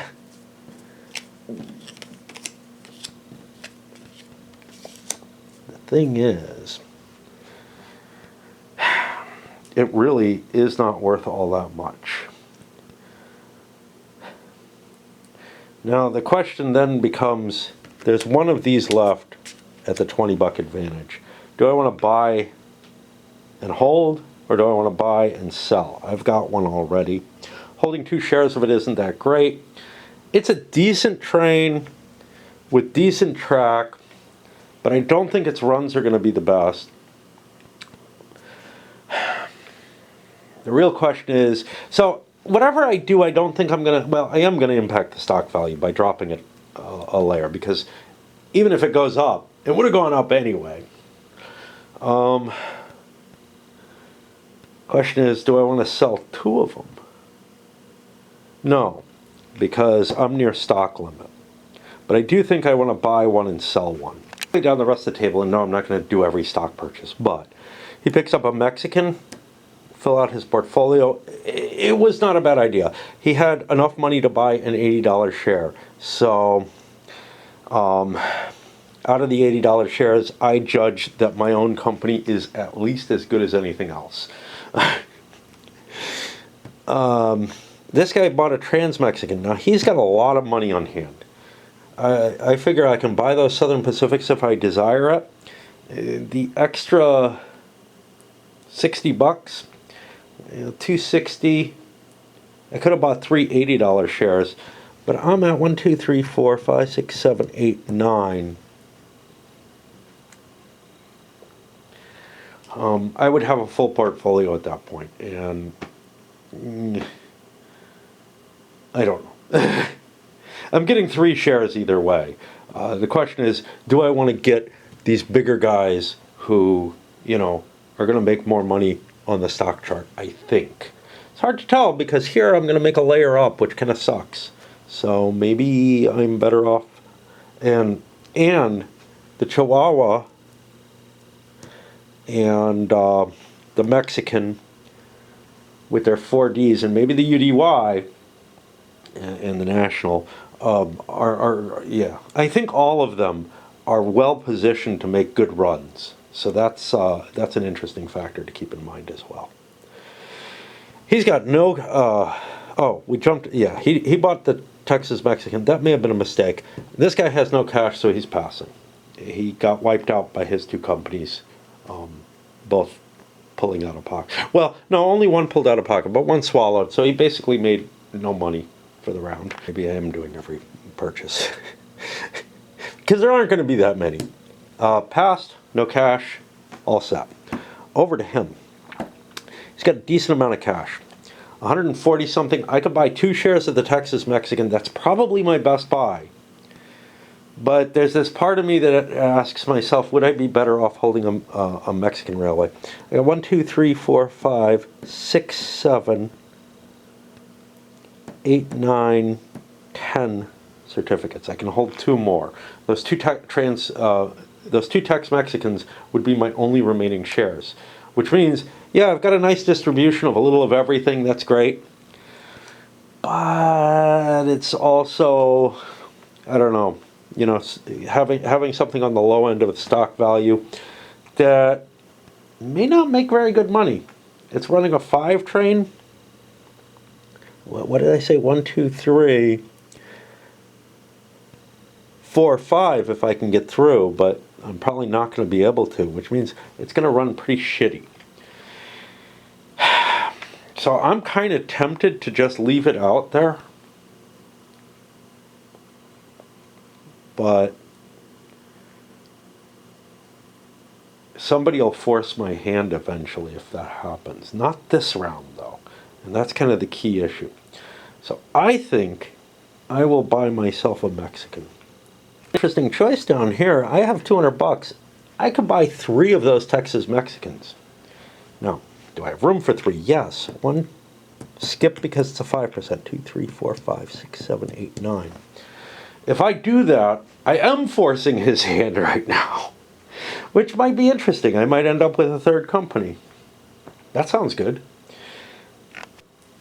I've gotten up to my 30%. Now, there's still one in there. It would have been really sweet. The best motion that could possibly happen is if I forced him to buy one of these out of here.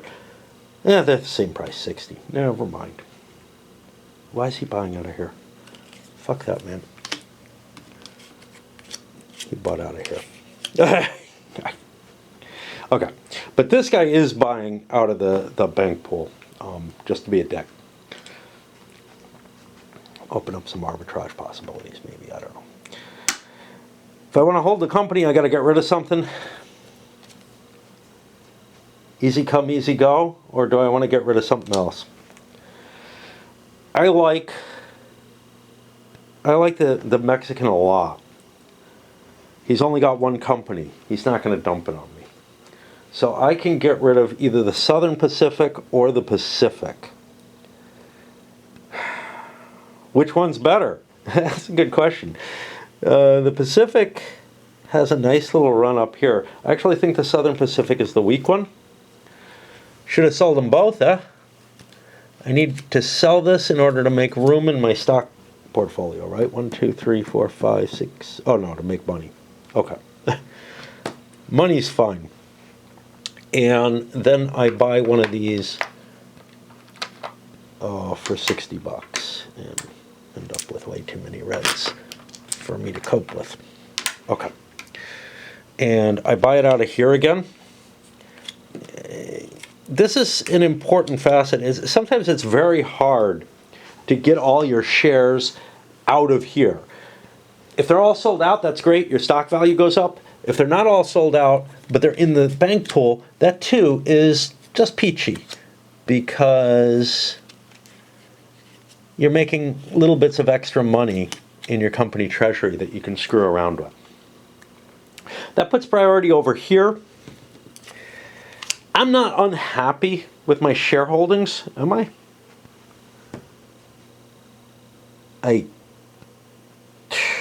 I don't know if I should have this much money. 3, 4, 5, 6, 7, 8, 9, 10, 11. Yeah, I think I should. I can no longer buy this. Did I sell anything to get those? That's an interesting question. Now, if I dump this, it goes down into the yellow, and now they don't count against certificate limit. But that doesn't really matter. He has enough money he could buy one more if the price dropped, though. So I don't think I want to sell it, but I sure the hell don't want to give him priority over me. And that's the problem. All right, we're going to have to do calculations and try to figure out what we can buy if we sell 2 or 3 of these. And we kind of want to sell 3 because we'll be taking a loss if we sell only 2. We've swung around. He bought up his additional Texas Mexican because, hey, the price dropped, man. Don't have to worry about certificate limit, nothing. Plus, I had enough cash. And this guy bought a Pacific. He's still got $180, which is enough to buy 2 more shares. And 1, 2, 3, 4, 5, 6, 7, 8, 9. Enough room for 3. Final tableau, after he finishes his things, gives priority over here, is he picked up a Southern Pacific. He also picked up another Chihuahua. Now, you might say, well, why are you buying your own stock? Well, the Mexican is gone. The National Railway is gone and sold out. It would move up, but can't. The only 4D train out there, and I think they're going to be advantageous, is the Chihuahua. It's got a good run set up going into Mexico City. It's got the whole nice run set up. Whether or not I go up to here off a 1, 2, 3, and then somewhere behind there, or come down this way, one way or another, I got a decent run in place with that. Probably one of the best in the game. Maybe better even than the Mexican, although there are nice things to be said about that as well. Although it has no tokens, used them up all over there. So it might actually not be in that great a shape comparatively. So the Chihuahua might be the strongest of all the companies, other than the National Railways, which nobody had any option on. And so sure, I'm taking out of here. I'm not going to make as much money in my treasury, but that's fine. Is anything sold out other than the Mexican National? No. All of these have shares. Oh, wait, the Mexican Railway. Yeah, that was the one I couldn't buy. But that also is at the top line. So we go down here, and we're ready to start what I think is the first of the 3 rounds. Or did we? I think we had one. Yeah, we had one before. The last one was, I think, a 3 round. I'm not sure. Anyway. And I don't know if I'm going to be back tonight. When I'm playing a game of 18xx Opposed, I play it a little bit differently than I do solo. And this is kind of a different nature between 18xx and most other games. Most other games, I feel like I have the same flaws when I'm playing solo or Opposed, sometimes in XX. But one thing in particular is that I could see myself counting out, while the Southern Pacific is making its move, to see who is going to upgrade Mexico City, to see who's going to buy that next train, stuff like that. That's something I don't do in a lot of games. I don't do a lot of, trying to figure out exactly what's going to happen. And for some reason, and I can't justify the why, you know, I love XX and I have to assume that some of it is that. The same thing happens to me, or used to, I haven't played it in such a long time, in Go, where I try to figure out where the next moves are going to be by the opponent. But I feel like I have a lot less predictive capability in Go than I do in XX. Sometimes you see glimmers of it when I'm discussing stuff. So for right here, I'm looking at the Southern Pacific and I'm thinking about, well, I might want to connect this, you know, hook this up so that it will connect, just so nobody can fuck it, basically. That's the main reason. But while I'm thinking about that, I'm also thinking about, well, who does that mean is going to be able to get the first run into Mexico City? And does that matter to my decision right now? But I would be sitting back watching the game thinking these things. I assume this is how most people play most games who are kind of serious about them. But I usually don't like to invest that much, you know. I know there's always the think about your own turn, you know, think about what you're going to do in your turn before, you know, somebody else, while other people are going. I don't do that particularly in XX either. I mean, sometimes I have a vague idea. Yeah, I'm going to juggle trains. I'm going to do this. I'm going to do that. But much, much more useful to me in terms of informing my turn is knowing what is likely to happen, you know, rather than what my move is going to be based on that. Big question for the SP. So I have 300 bucks kicking around in here at the end of this turn after paying out 21 a share. That's likely to go up. I can do one of two things. I could spend 40 right now, and I think I will, to drop a dot here. That gets me not control of Matzelan, but see, the thing is I'm not using that. I'm using, what am I going to need? 1, 2, 3, 4 up here. I might be wrapping around up that way. Yeah, I'm gonna hold my dot. So it is actually possible. Unlikely. There's only 3 operating rounds. I'm going to be making, you know, like 75, less than 100 bucks in each of those operating rounds, which will not quite get me up to being able to buy one of those 4D trains. But it's going to get me kind of close. So I've got to debate whether or not to drop a dot, but I don't think I want to drop it in Matzelan yet. There aren't a lot of other dots out there. National Railways has 2. Chihuahua has 2. Pacific has 1. That's it. But I could get blocked out of a route that I really kind of want, like an extra city or something like that, which would be kind of painful. The choice between this route and this route's the better one, and it will develop even better as time goes on if I can wrap around, you know, and zip up that way, because I have a lot of cities that I hit, even if I'm not going to make as much money as those big 4Ds do. People are wiped out of money. It's kind of interesting. The first thing in your sequence of play in the operating round, well, maybe not the first, but the second, the first thing on any turn, because except the first turn that the company operates when it puts its token down, is you collect your mail revenue. This is huge. I had no money because I just had to buy a train. Now I have enough money to upgrade Mexico City. Without upgrading Mexico City, I was at a 41 run. I got to make my decision. Which one's better? Clearly, the one with my token, unless the Texas Mexican was going in the next 2 slots. And notice, if you're not familiar with the game, these guys are at 80, this is at 90, so this goes first, even though it's further to the left. So the Mexico City upgrade happens now. I kind of failed to think about it. I looked over and said, oh, there's no money, I can't do it with the Mexican. Okay, which company, you know, and kept looking down the line. And honestly, Southern Pacific was the next one with money, other than the Texas Mexican, which I don't know. Can they make it in? Yes, they could have made it in. So they would have gotten the option and the token drop, and I thought that's what was going to be happening. But with that mail route, I can't chance it because everybody else gets a chance.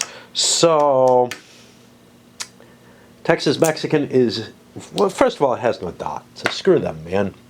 So we're going to upgrade to this, and that's going to mean an extra 40, 50 bucks. Well, no, I don't go this way. I don't think I go that way. Okay, I got to refigure my route. I was at 41.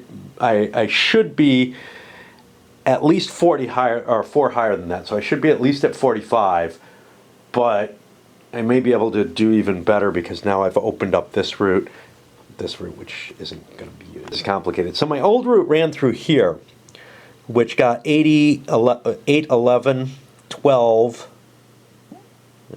It'll get, I'll add it more now. 12, 24, 32, 33, 34, 35, 40, 45. That's what my old route would make with the new tile in place. But maybe I have a better route. So I'm thinking, well, this is pretty good. It hits all these doinkers. But here's the thing. I can start here, which is worth 10, whereas this is worth 11. Okay, but this actually goes up to 11 because of this. So it's actually the same, but now it's different. So let's take a look at this. 10, 11, 23, 24, 32, go up to 42 or 35 that way. Yeah, I think 45 is the best I'm going to be able to make, which is running from this doinker through here, up through these 3 doinkers, and to this triple or double 50. It might be possible that I can work something out that I can get through some of these doinkers. Yeah. See, I'd have to be able to get up this way or cut up that way, neither of which looks very likely. So this is probably the fixed amount for the NDM. But you never know. Those doinkers, they really make the calculations harder. They make it easier to run trains that are worth a lot, but they make the calculations harder. But 45 off a single run, off a single train, is pretty fucking big. Now, you expect that off diesels and whatnot, but the fact that this is a doubling train is the big deal. And it is a diesel. It's just not the kind of diesels that exist in the 1830 and most other games in the line. Right, the FCP, its important piece was to connect this here. Dropped its dot in Mexico City using the mail money. It's got more money because now it's got a share in there. But now Mexico City's locked out. And they made 33 off a big 6 train running it this, not there, this way, back down and up, which is pretty damn weird. We expect the Chihuahua's 4D to do better. Who else has a 4D? The Mexican. The Mexican has gotten sliced, which might not be that big a deal.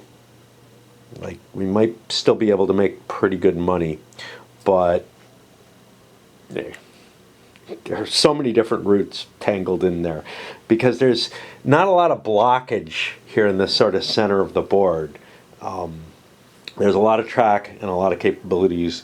You know, in some cases, there's things like this which are blocks that, you know, just happened, but there's still a lot of room to put brown track in places. Chihuahua, they laid some track for the Mexican Central, owned by the same player, and ran a 47 run. That's coming 1, 2, 3, 4, with all those big city, hitting a lot of big cities, and all of them doubled. That's pretty impressive. And they're setting things up for the Mexican Central to be able to do, Jesus, I don't remember what. I think it's this If it's 1, 2, 3, 4, 5, 6 train.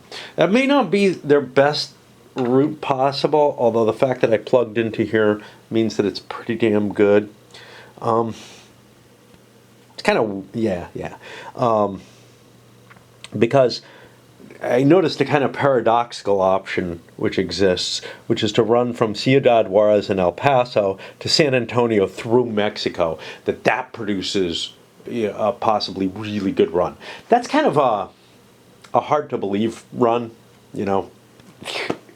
But maybe there's goods in Mexico that can be exchanged back and forth, and it's America trades some stuff into Mexico and then some stuff back, and then from Mexico into America along it or whatever. It feels funny though, you know, because it feels like there's a direction to the runs. It feels like you're going from here or from here to there. That may not actually be the case. It may be that just you're generating so much U.S. traffic that it's exceedingly valuable. And that might actually be just as good or better. The problem is nobody developed this stuff, and there's these doinkers, I want to hit them all and all kind of stuff like that. And this is easier than trying to figure out if there is a better run then. Did not have enough money for a dot, only made 50 off my city, and my dot is 60, which is kind of a pain. I probably would have dropped it here just to, you know, make it so nobody else wants my route, which means they won't help make it, but they won't block it. But they can't block it from the guy who needs it, which is the Mexican Central. So mainly I'm building a route that, you know,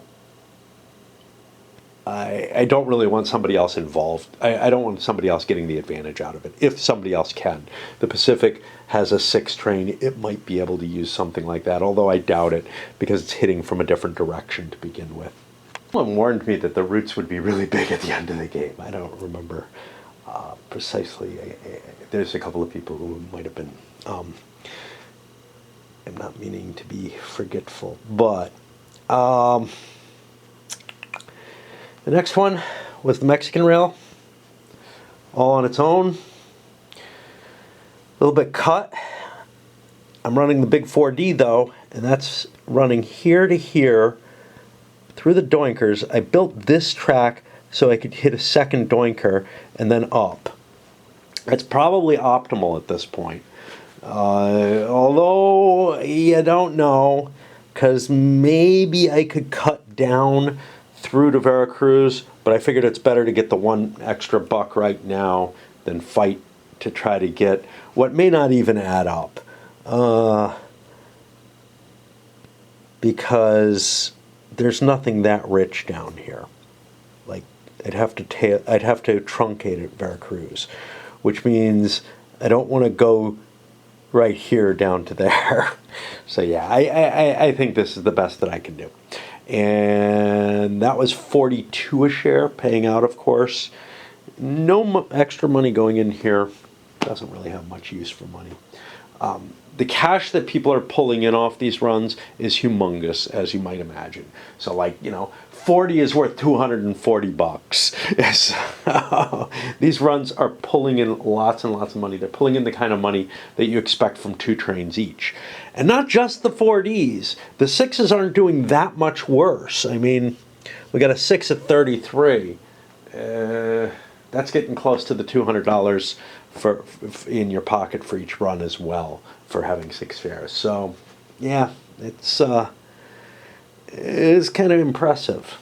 We'll see a fall off with F5, I think. That dropped down to a 28 a share. I had to recalculate I had to reimagine my route because I did something completely wrong. But that starts here, winds up. I had to build this because I thought I was going through this, but no. And then up and through. I forgot that I had the token here, I guess, and thought I was going to hit all these doinkers. So it ended up a little better than it might have. If I could get this up to a 40, it still wouldn't be any better than that. Yeah, I don't see any real improvement except upgrading this to a brown. But I absolutely needed this. UDY actually runs close to what you'd expect. And because of the 4D is able to hit up at top ranking, 47, it's running from Veracruz through Mexico City, up this loop, and up to there. That ends up running pretty good. I upgraded this. Why? I don't know. I don't think anything can hurt me, but I'd like to make my little area down here richer, just in case I need to.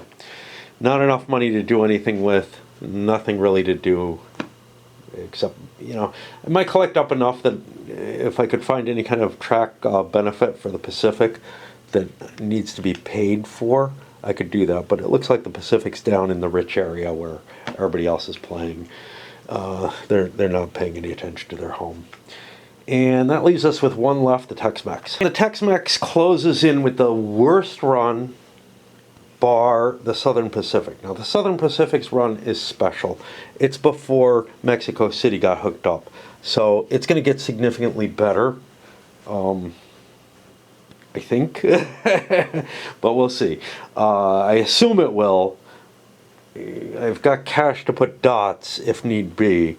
There's got to be something better I can hit if a train with worse positioning than mine is able to run at 27 with a smaller train and less connectivity.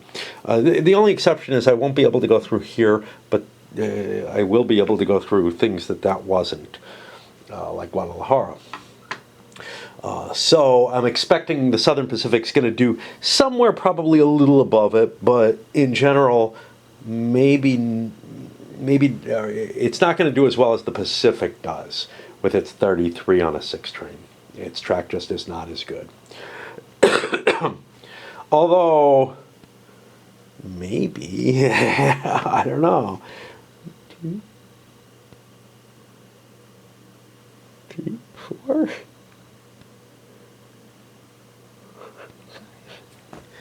And then this. If all that gets built up, maybe. I don't know. This can't go higher than a 30, though. So that's a pretty big bone right there. But there are a lot of doinkers in the way, so it might be able to create something kind of nice down there. The fact that it's kind of off kilter from where everybody's track is part of the problem. It's got to join in a little bit later, so it may actually not even. It's going to do better than the Tex-Mex. So yeah, what did I say? 27. That paid out. Everything paid out. The state of the bank. I mean, we took a big chunk out of it. I'm wondering if we last this set of operating rounds. Not that that matters too much. It'll matter in terms of people being able to invest in some of these other stocks. Some of that big chunk is sitting on companies, but a lot of it is in players' hands. And I suspect we're going to go into the next next set of operating rounds. Here's the thing, though. Unlike in 1830, in general, this game ends at the end of the current operating round. So if you break the bank, it's the end of the current operating round, not the current set of operating rounds. That's something that really made 1830 kind of like have wildly varying amounts of money that you can make during the game. I don't know how much you can predict, the amount of money that you make in general, because there could be a game where stock values are trashed or whatever. But you know one thing, that $9,000 that the bank's made up of is somewhere. It's not in the bank. Assuming that there's not a bankruptcy. Bankruptcies throw everything into chaos. But likewise, this might throw things into chaos too. There might not be a lot of cash out there. But then again, stock values might be extremely high if one or more people make it out there. I don't think we're going to come anywhere near there. The payouts are just too big. Anyway, taking another break, maybe for the night, dunno. Okay, interesting times. So, and some of this has to.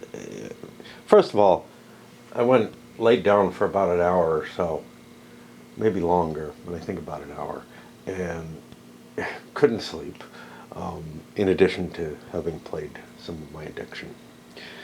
So I figured the best thing to do was get myself a nice cup of, well, not just a cup, about a half pot of coffee. That's about what I can handle nowadays.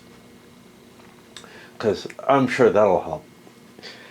I was craving the taste so much. And it probably won't hurt me in terms of sleeping. But it tastes good. Anyway. Southern Pacific has some problems. That big 6 train is not ideal in the location that I'm in. There were basically 2 routes I could take. The first one I looked at was winding around through here, but it comes through. I can't come up and do the around that everyone else does. Well, actually, maybe I could, and maybe it would work out the same. Let's see, 1, 2, 3, 4, 5, 6. Yeah, it might end up the same cost. Let me just take a look at it. 70, 120, 130, 140, 180, 210, 250, 260, 310. Yeah, it comes out equal. I had to upgrade this piece to get that to work. The other possible route was to go. I have to go through here unless and until I put a dot down. Now, maybe a dot's worth it, but Guadalajara is a 50, so I kind of don't want to miss that. So I came up this way and can't go this way. And there's no brown upgrades. So a lot of the games that have these kind of, upgrades for the Doinkers have a brown upgrade that allows you to, branch out more. There's no such thing in this game, so I can't get into Mazatlan. But was coming up this way, and that works out as 7, 12, 13, 16, 17, 18, 19, 22, 27.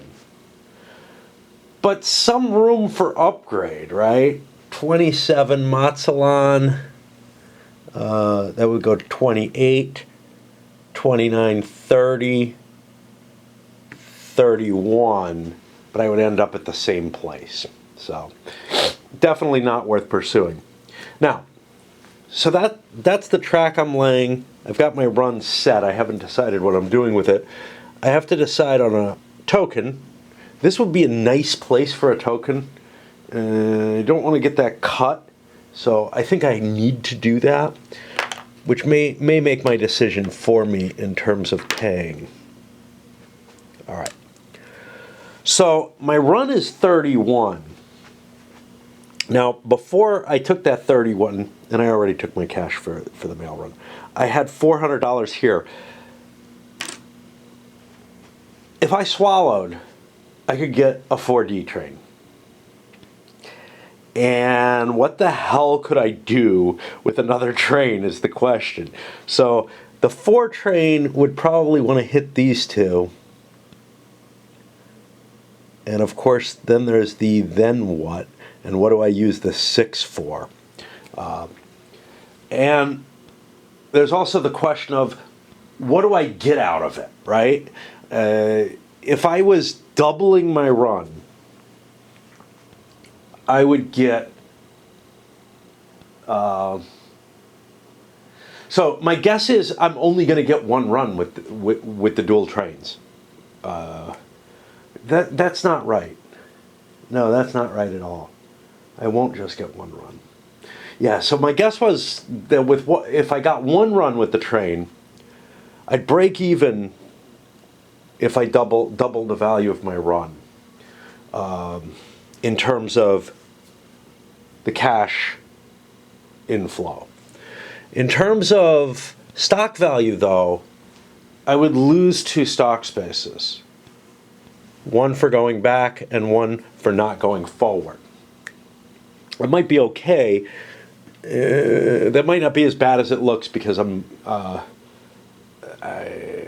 not on the highest, like, I'm going to get screwed by a height increase here.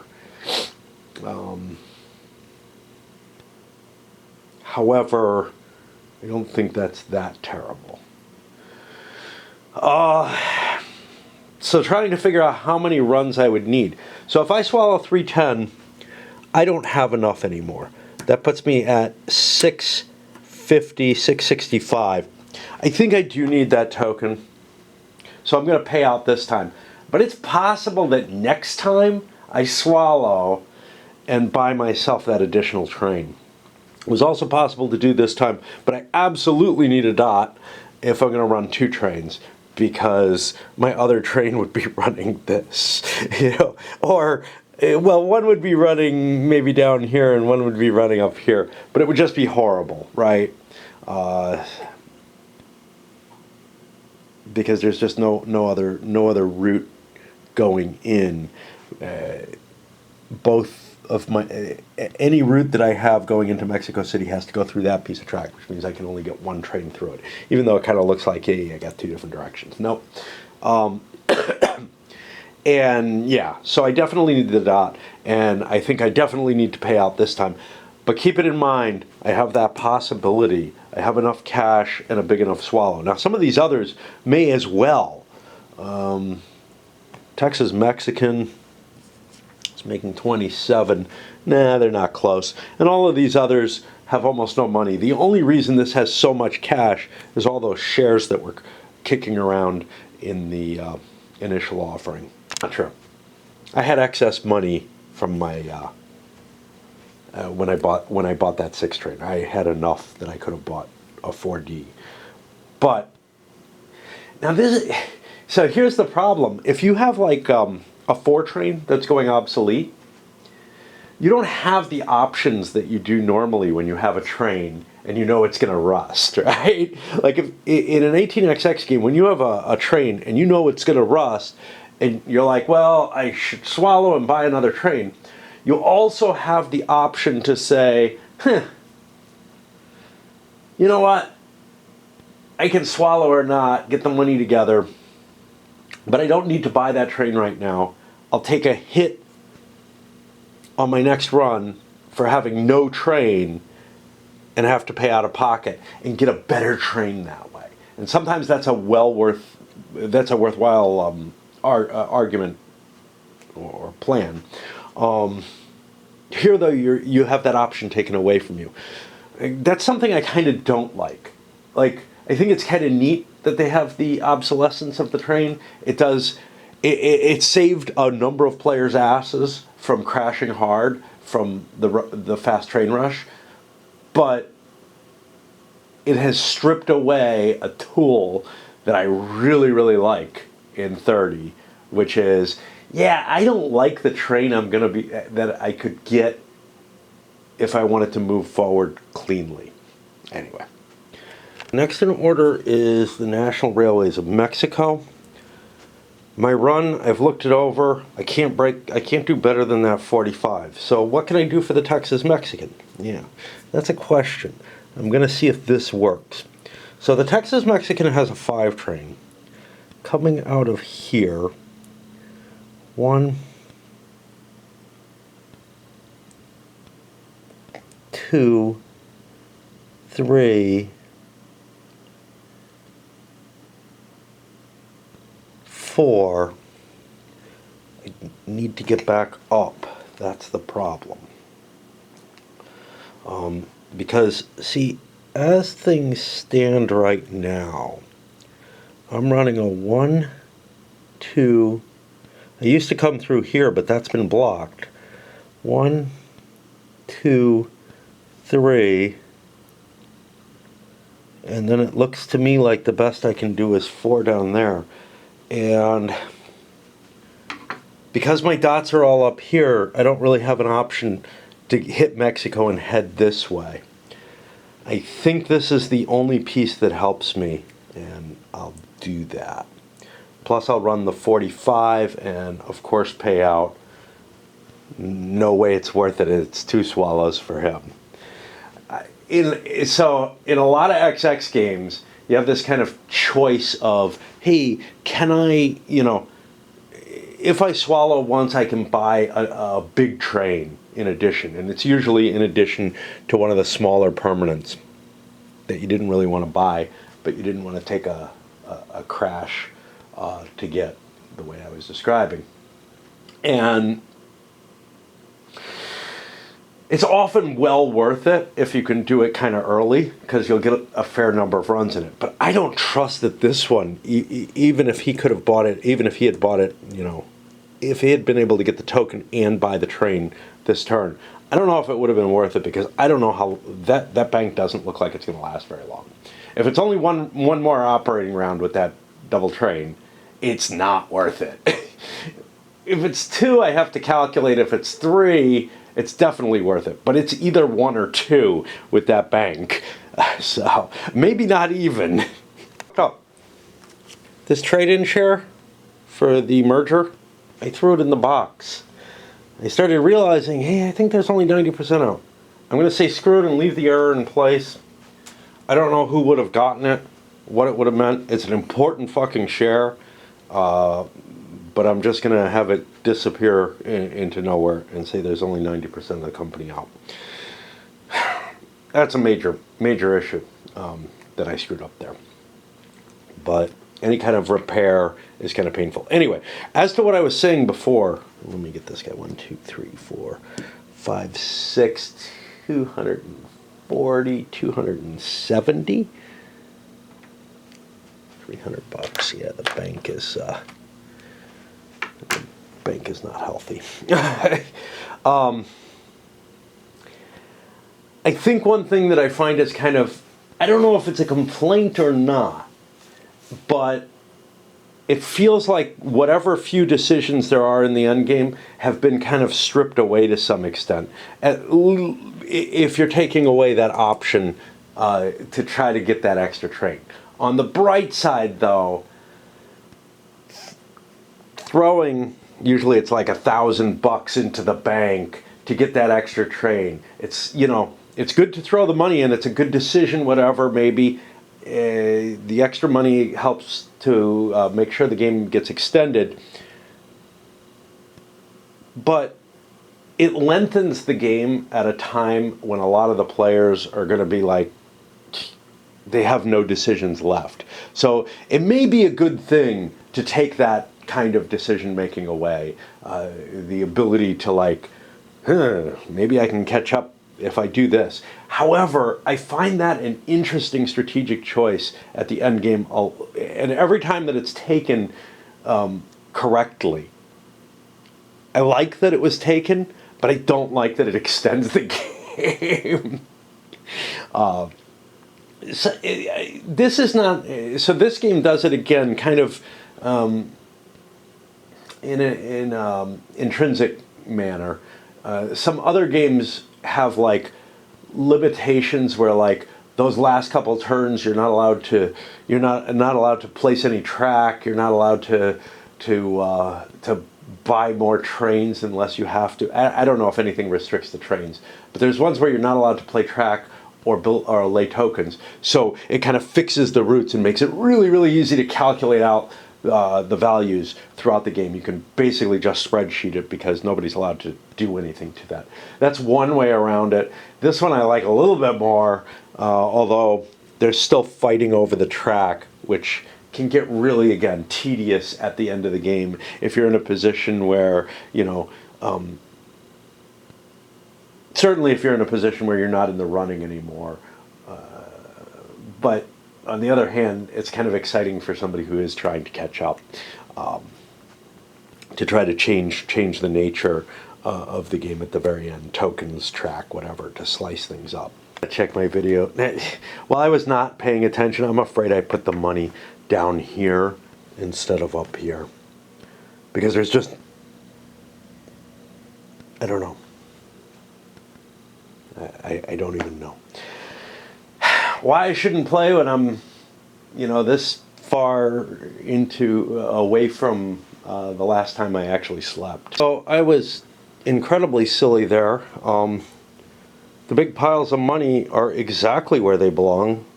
I got confused as to which company I was running. The Southern Pacific, anyway, I watched the video, everything's fine in terms of that. And in terms of me being like, you know, too sleepy or whatever, well, I made the important mistake while I was well awake and everything. And the only real mistake I made here that I can tell is checking. Is not trusting what I had and interpreting it wrong. There was so much money here. I thought these should be about equal. This might be a sign that dumping the Texas Mexican did not do a hell of a lot at all. Now, there was one other thing I wanted to mention. What the fuck was that? God, I'm so fucking... My brain's not working. I don't fucking know. Oh yeah.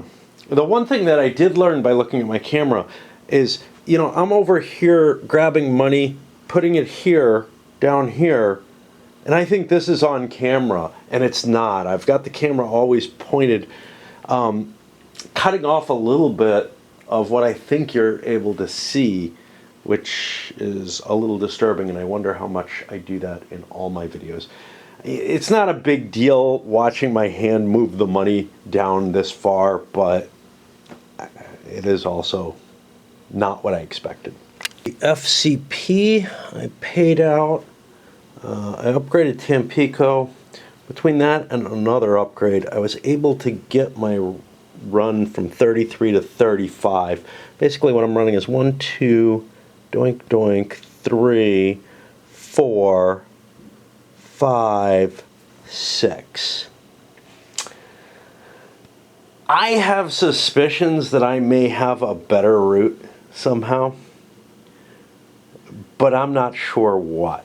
So could I come down from here? 1, 2, 3, 4, 5, 6. Let me count that one. That one actually looks like it might be better. So 60, 11, 12, 13, 14, 20, 24, 28, 34. Okay. What do I miss? I miss a doink here. I'm not quite sure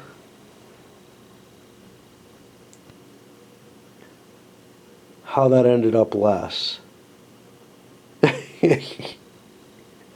So 1, 2, 3, 4, 5, 6 versus 1, 2,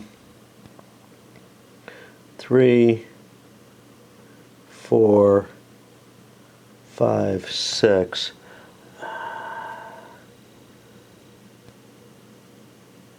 I'm missing a doink, but this is a 60, that's a 50. And I'm just not seeing it, but I added it. I'll do a couple more ads in my head to make sure, but that seems funny. Maybe I miscalculated the first time.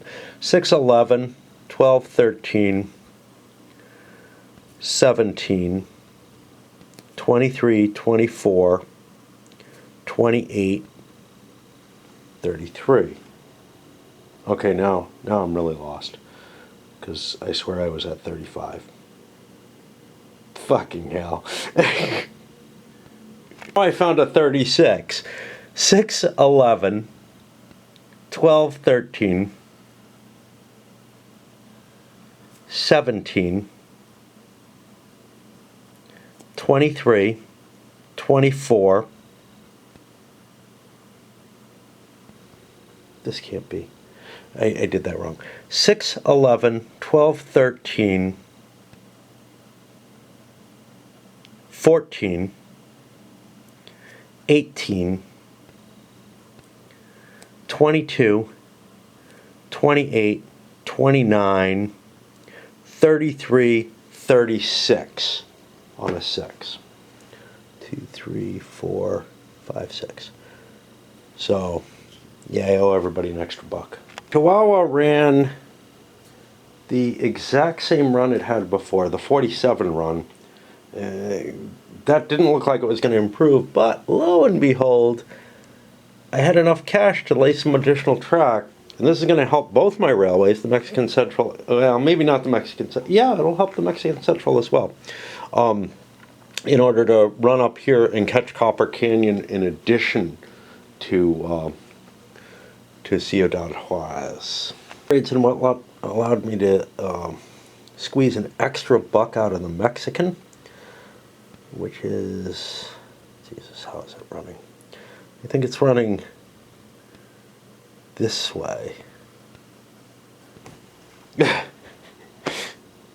For whatever that's worth. Well, to squeeze out another $3 for the Mexican Central, and there's still another buck waiting here. I have to run through that. Two of it came from here, one of it from something else that upgraded. I don't know, probably this or something, I don't know what. Or maybe just improved route. Because now I'm running, let's see, I've got to go through here, right? See, what I was looking at was, oh, can I come up here and then here? But then I've got to work, I got to work my way out of here up this way. One of the hardest things is these crossroad type things look so attractive to do something like this through. Not on this route, but in a number of them. What a nice fog going on out there. My wife used to take photos of the tree line in the fog. Get a couple of nice ones that way. So yeah, that's that. And now we got two more companies left. The UDY managed the same run as before, which was a 47. I couldn't improve it, and I didn't see anything I could do for the FCP either, if I recall correctly. The FCP, I may have done something there. I don't know. It may need that. But then I got to the Tex-Mex, and I wanted to upgrade this. But no, I wasn't able to upgrade that. I wanted to upgrade that because I thought I'd be running. This is kind of what I was doing before. I was coming up here, but I wanted to come down. I don't know what I wanted to do. This wasn't here. This is what they had to play. I wanted to come down here, around. 1, 2, 3. See, the problem is 4 is my next one in that case. So I have to hit multiple cities. And anyway, I couldn't do... You know what I might have been able to do? Hold on. Instead of that $20 here, I might have been able to go 1, 2, 3, 4... I think the effect is the same, because I'd have to play an upgrade here. I couldn't upgrade this anyhow, so I'm going to leave it as it is. I don't care about the $20, but I've got a much cleaner and easier route here, which is this, but it's only running, a 5 train and does not, have much. So it actually, I think, lost a buck because it used to be running this way. And there were doinkers here and all kind of stuff that it could hit that it's been cut off by those dots. So it made, whatever I said, 26 or whatever. This is going to go into the last operating round. I'll flip those over in a moment. I don't know with the bank. So there aren't a lot of hundreds left, and I think there's a very good chance it's going to crash on the next one, and that's going to be it. But there's a fair amount of money sitting here in 25s and 5s, not so much in the 1s. But it's not that much. I mean, we can look at the 25s to begin with. Got 1, 2, 3. We got like $500 or so. That's almost nothing in here. I think we blew through more than that. this last time. So I'm expecting the bank to break, but I'm not absolutely positive. It's going to be a little closer than, sometimes you can just call it. You know it's going to die. But here, that's not the case. And what are we looking at? Cash on hand? Let's try to get our predictions into place at this point, I guess.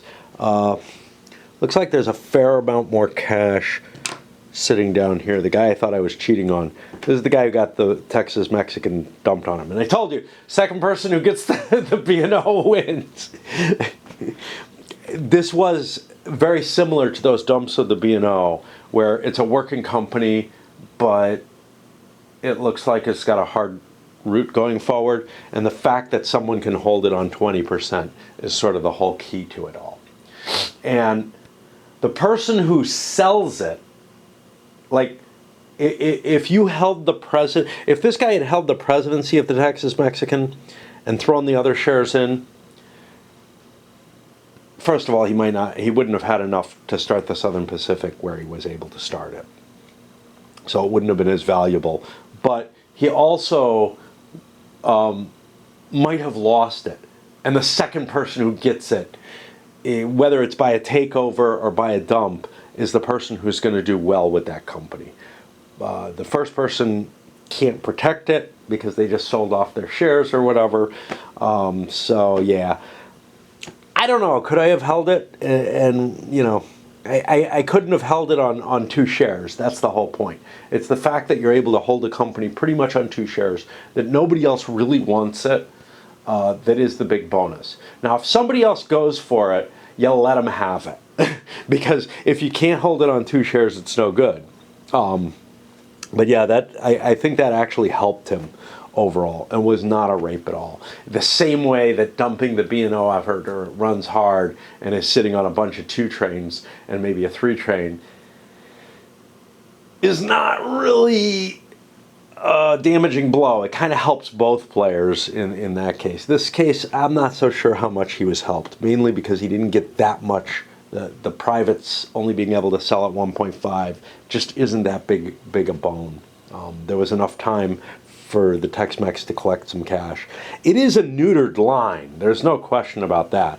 Putting that dot up here was really an asshole move. So it's not making as much as it could. And as you can see, it's the worst of the rails by far. Everyone else either has track that gets them into richer, well, like a token like this or this is really valuable for connecting up, other cities that are good, and tokens that are right on the Mexico city border are really good too. Although the fact that no one could stop, there's everybody's got an entry route into Mexico City basically.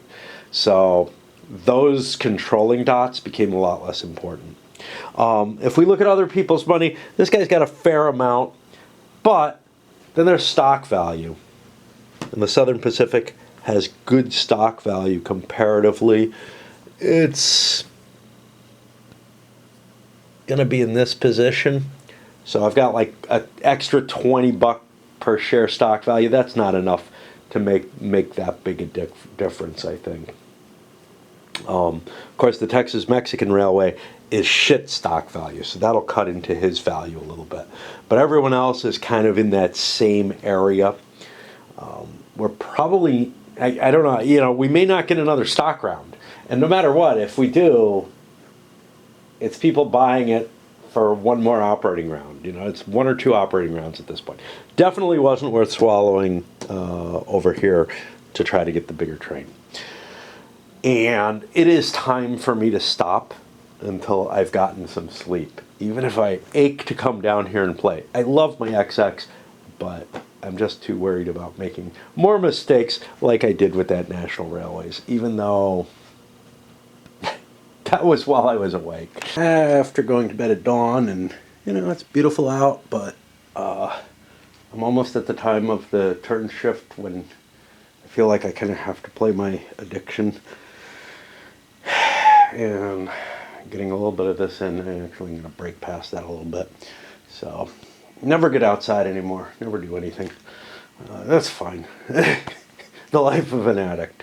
Okay, but for this, and a little bit of outside of being glued to the computer that I seem to have in life, Southern Pacific managed to squeeze out another buck by putting this in place. I don't think there's anything better than that. I think we're going to see a lot of that. Little tiny tunings, but nothing. Tiny tunes. Nothing that really, is going to shake up the world. Most of the dots are down. It would take a couple of companies to block anything out. It is possible. And in fact, the Southern Pacific might want to drop a dot for $60, but I don't have a particular place that I need to drop it, right? So I could put it in either of these places. I need both of them. I only have one dot. And two people could collude to destroy my position anywhere else. Also, the other companies don't have a hell of a lot of cash. They've been using, the companies with dots, they've been using their cash for things, so I'm not terribly worried. Although, if both of them collect up enough, some cash, so their mail routes probably aren't going to be enough. This is 60, that's enough to place this dot, so yeah, they actually are. And Chihuahua's 50, and they've got a fair amount. But there's nothing I can do. They can block me out of one of those two cities between them if they choose to. So I'd rather not bring any attention to laying dots down. After my run with all those shares in there, I've got $600. Not quite enough. Which means I'll probably have just enough money to buy that extra train.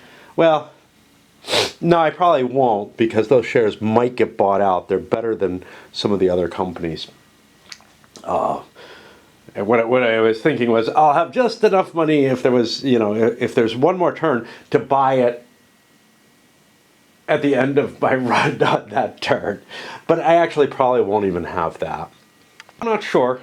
I may have been making too little money with the Mexican Railway. Certainly I bumped a couple more bucks out of it, but these things have been upgraded recently, so maybe I wasn't able to hit them on my last run, but I've moved to running this sort of common route that everybody else does. Oops, I forgot to give myself $60. Now, like everyone else, catch it on video that I'm over there. I'm good at that. It's this stack that I don't see, that I don't catch on video. It's the stuff right at the bottom of the table. And I'm even wearing pants, so it's not like... there are times when I'm worried. Okay. I think it's probably right, but anyway, it ran for 47, which is up with the other big boys who have the 4Ds. Everybody's basically running the same route, which I find kind of funny, because they're not. They're running the same amount of money, but I would think that getting through here would be advantageous. But the Chihuahua, one of the three, everybody doesn't. The Mexican is not going through Mexico City, which is their problem in terms of why they're not up there. But the three others who have the 4Ds all can go through Mexico City, except the Chihuahua. Well, two of the three. So they can go through Veracruz, and that's all good. And it's kind of weird. I think the reason, well, let me look. So the UDY went relatively late last time, which is why they're up there. They had those available, or at least one of them or something. The Chihuahua has had an advantage for a while, because not only does it have Mexico City, but it has this up here. And the FCP would be in the same place, the Mexican Central would be in the same place, but they don't have the right train to take advantage of the doubling. So they're both a little further back. Two more rails this time, the FCP and the Chihuahua. I'm sorry, yeah, running through here. They both picked up their prior runs. Did did I do this right? I'm trying to remember if yeah, it's the FCP and the Chihuahua who were in the same space. And really no changes, no new track, nothing. This is pretty much the board. The question is, did we want to lay dots or something? We're not even really thinking about it. So like the Chihuahua could lay dots in one of these places, but the Mexican Central needs it. There's just too many interlocking companies that everybody doesn't want to play dots. The Southern Pacific, if they had 2 dots, would dot both of these and maybe cause an issue. The Mexican doesn't want to do anything that hurts the Texas Mexican, and nobody's running up here, so the only dots that are of interest are these guys. This could be of interest to someone conceivably. Maybe I would want to play it. The truth is nobody's actually running through it. Everybody's running from Veracruz, but this could prevent that $30 run there. Probably would have been a good idea. Texas Mexican's not getting there, but I didn't see it, didn't think about it, and I wouldn't. Right? The only time I notice this is when I'm running one of those routes in particular. If I coming to this game the way I am and the way I'm used to things, I don't think about the fact that there's like a little port hanging off there. But that would be a big hit to some of those companies. Now they might be able to make it up a little bit. They can't make up the whole 30, but some of them might be able to run through Guadalajara where they weren't before, because this is a 40 instead of a 50. But they're probably going through here. What else is possible? I mean, they can get the 40, so no reason to hook this up, because they're not going into Merida anyway. This doesn't count for anything. But there might be a possibility of like, well, Tampico doesn't upgrade. So I don't know. Chances are I'd be dropping $30 off the runs of these 3 companies. The FCP, not the FCP, off the UDY. Yeah, I'd be dropping $30 off the UDY. How bad is that? He's not in the lead. That UDY stock, the fact that he got that extra stock, had to start a company under those circumstances, that hurt his situation. And the fact that he had to sit out a whole set of operating rounds on 30% of the UDY without being able to start it. He wasn't necessarily in good shape before that, but otherwise the Pacific didn't do anything all that special. It ended up with a 6 train, where other people ended up with the big 4Ds doing basically the same thing. So like the Chihuahua is doing significantly better because of how the stock valuations determine who gets what trains. It's not luck, but sometimes it feels like it, because the layers of complexity as to what you have to figure out ahead of time are so high, especially playing solo, where, when I'm playing opposed, I can count ahead and I can figure out what everybody's doing. I have plenty of time on my own. When I'm playing solo, I'm tending to make decisions without a whole hell of a lot of forethought.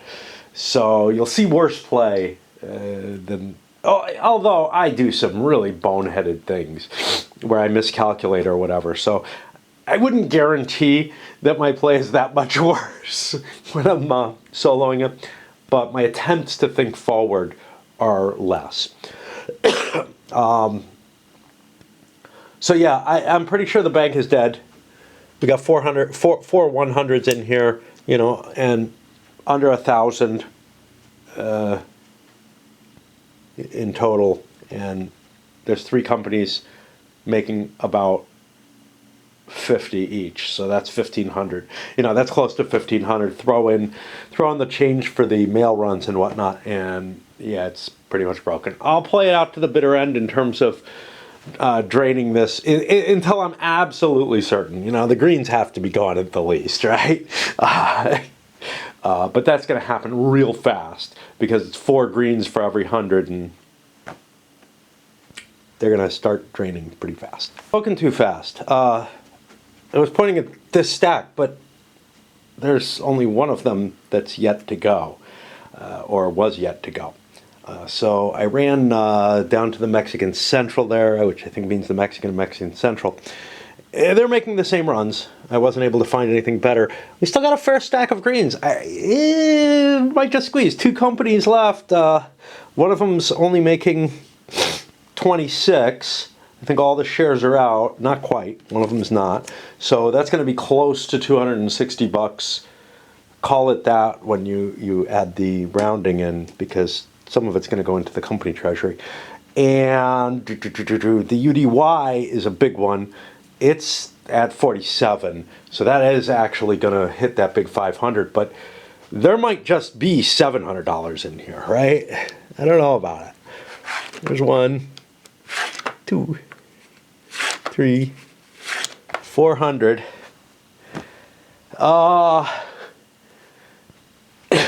Sorry.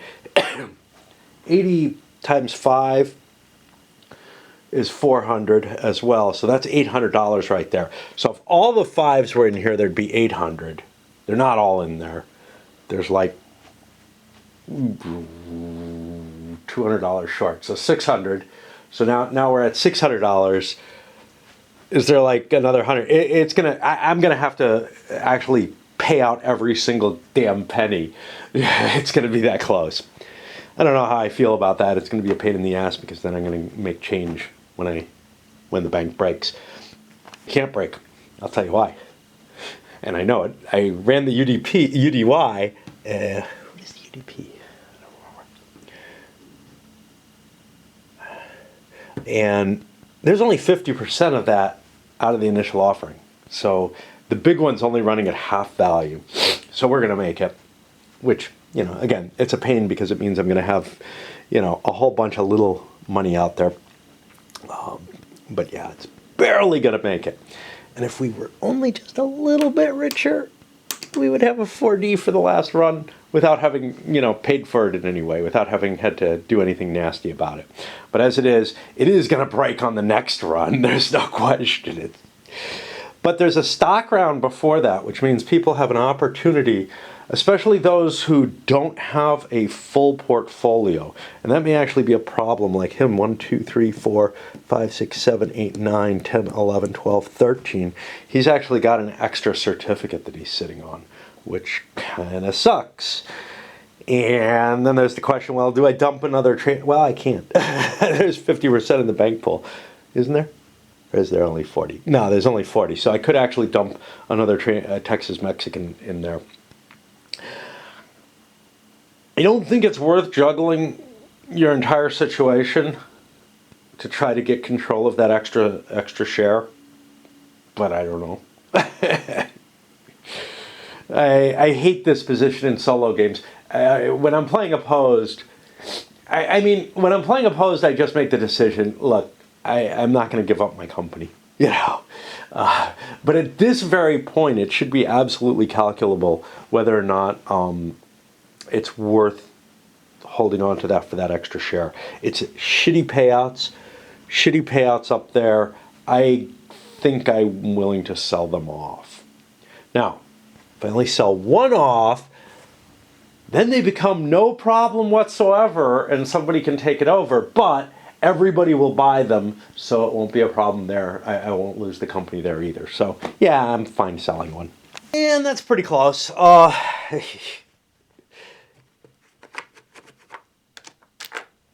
don't know. What is this? 10, 20, 30, 40, 50, 60, 70, 80, 90, 100. Under 150 for, right around $150 off breaking the bank. I've seen closer. I didn't actually have to pawn all the money out. Like, by his run, I knew it was there. I was able to squeeze out an extra buck there, I think, because of the upgrades and whatnot. But that's it. We run to the stock round. I'm done for at least a while, because I gotta go play my raid. But and then it'll be dark. It's like I go to sleep just as there was like, it wasn't just as it was like 11 a.m. or something, and now it's like, well, it was actually 10 a.m. and it's actually 4 p.m. now. But that's my schedule at this point, and it was foggy, so that I couldn't see still. I know I showed you that earlier, and now, oh, camera doesn't look like it shows it. It shows it more hazy than it looks, but it's pretty clear and nice out. And I'm wondering, yeah, that looks, it's just the lighting, I guess. I'm wondering if the camera is set a different way, and that's why you're getting such a clear vision of the map, because it really shouldn't be a better camera as far as I can tell. I don't know. I mean, maybe it's a slight improvement in technology or whatever. They certainly have the color technology changed, where the casing is kind of a reddish color instead of that very, very dark blue or black. Um, anyway, what am I talking about and why? I don't have a fucking clue. I'm going to set it up for the next turn so I know what I'm doing. And then jump into the stock round. Stock round's not going to be exciting. Like, he's going to dump this and people are going to buy them or not. That's the question. And it's worth a lot more to me to have 4 shares that don't count against my certificate limit. So I am going to drop it, of course, and let everybody else have like a share that doesn't count against their certificate limit. And geez.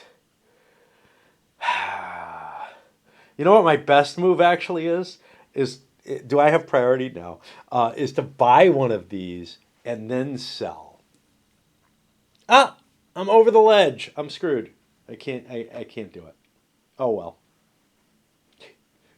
Did I not want to pay out for that? Ooh, hold on. I may not pay out. If I swallowed, I'd be going back there. I'd be going back to here. I shifted the money already. Unfortunately, I don't think there's enough.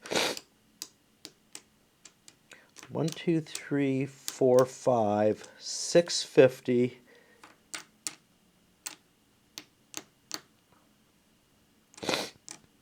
$700. No, there's enough money for me to do this. So yes, I am swallowing, and I remembered the extra share that's in here as well.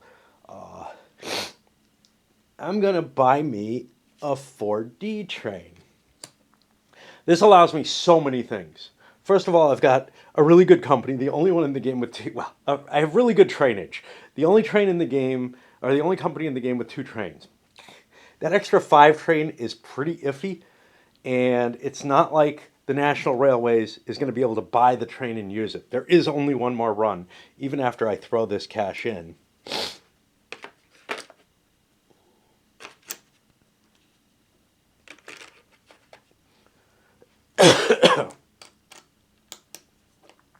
Yeah.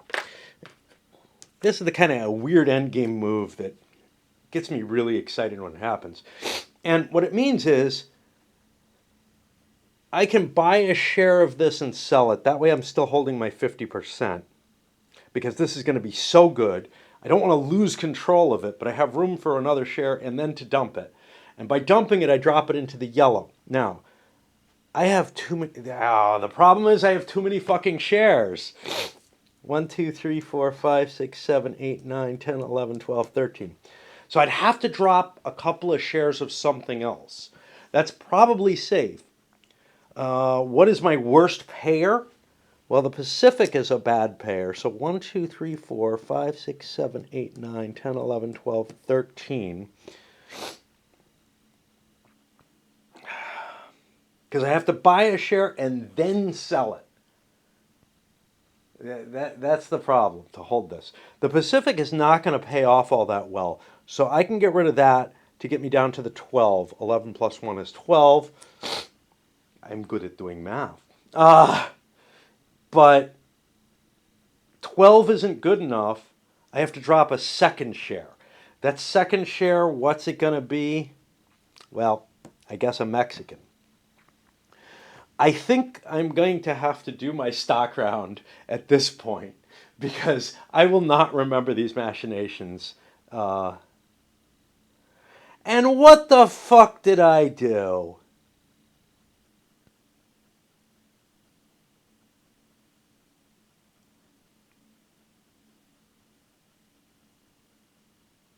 First of all, I moved the money out of here, but he should not have gotten the money.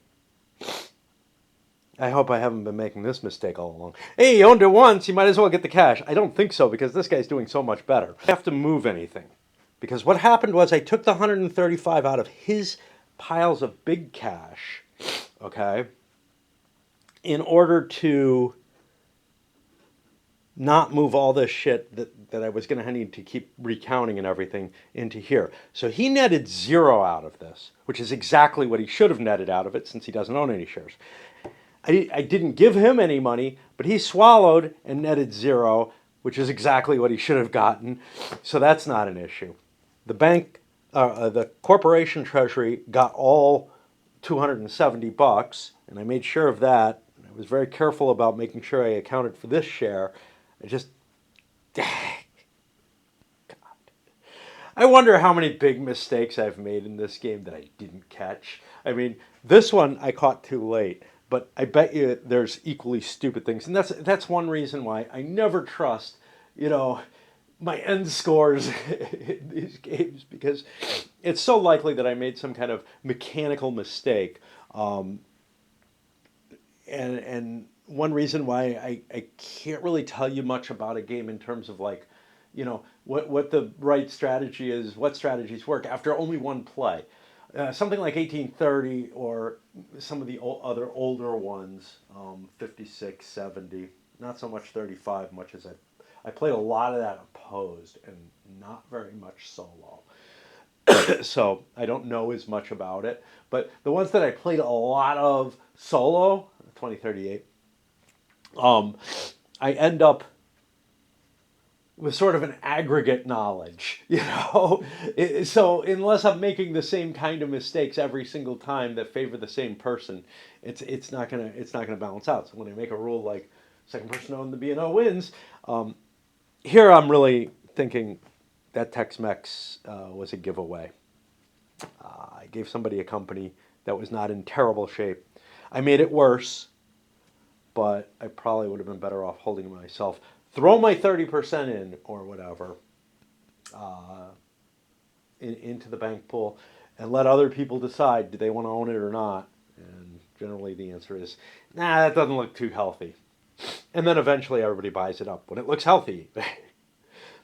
The problem is people might get one share each, but then you just swallow with it. But that negates the advantage of the privates. The real issue here is the privates don't pack the punch that they do in 30. All right, I'm going to play out the stock round. It's going to take some time, but it's probably not going to be too exciting. Two players, picked up a Chihuahua. Best stock out there in my opinion. It was out of here, so I don't get any kind of bonus. There's a $10 bonus on the UDY. I could have bought one of them. I might still be able to. I got plenty of them, so I'm not too worried. But it's running at that high value mark. The other ones that are available, Mexican Central actually has a $30 bonus on it. So if I wanted to play the arbitrage game, that would have been the thing to go for. The problem is there's only one Chihuahua out there, and it's at good stock value, good run value. I assessed that it was more important to hold that. I might be wrong. I make that assessment on sort of the 1830 model where it's going to run 3 operating rounds. This is only going to run once. So the arbitrage is actually worth a hell of a lot because the difference in a share between these is 47 to 31. That's 16. And then the difference here is almost nothing, if anything. They're the same. They're at the same value. So it was a mistake to buy the Chihuahua. The Mexican Central is a better railway to buy initially. Probably the same applies to the UDY. I hate this. I hate this because I'm not assessing how good is the railway over the amount of time that I'm used to. It's really how much money can I make off of it in one round. A lot easier to calculate, but I feel so much like 18xx is often about grabbing things for the longer term, right? I know. It's not like early in the game and whatnot. You want to make short term money, turn it around, make short term money, turn it around, and you don't really care about anything that's holding. But at some point or another, the game switches and becomes a hold the stuff. You don't want to fuck up your portfolio in the long run because you want it to make a quick shift. But here, there is no fucking long run. There is one operating round, and that's it. Anyway, I'll sit on my mistakes and live with them. Over here, I've made the decision to sell the Mexican railway instead because I'm hitting it double.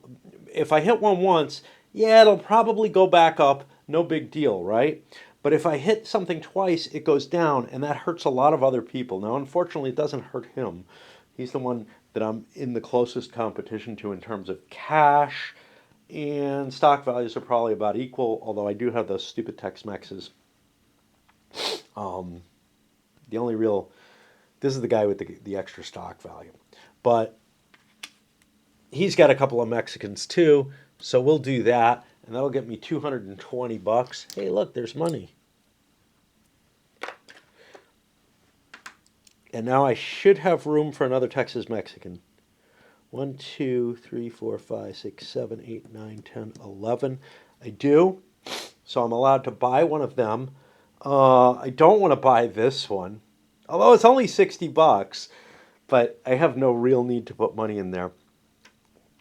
So I'll pay the 55 for one of these. And that's going to go away real soon, but I can't sell it right away. I can only sell once on each stock turn. Okay, since I've noticed it now, first couple of players didn't see it. Well, this guy's the first guy to notice it now.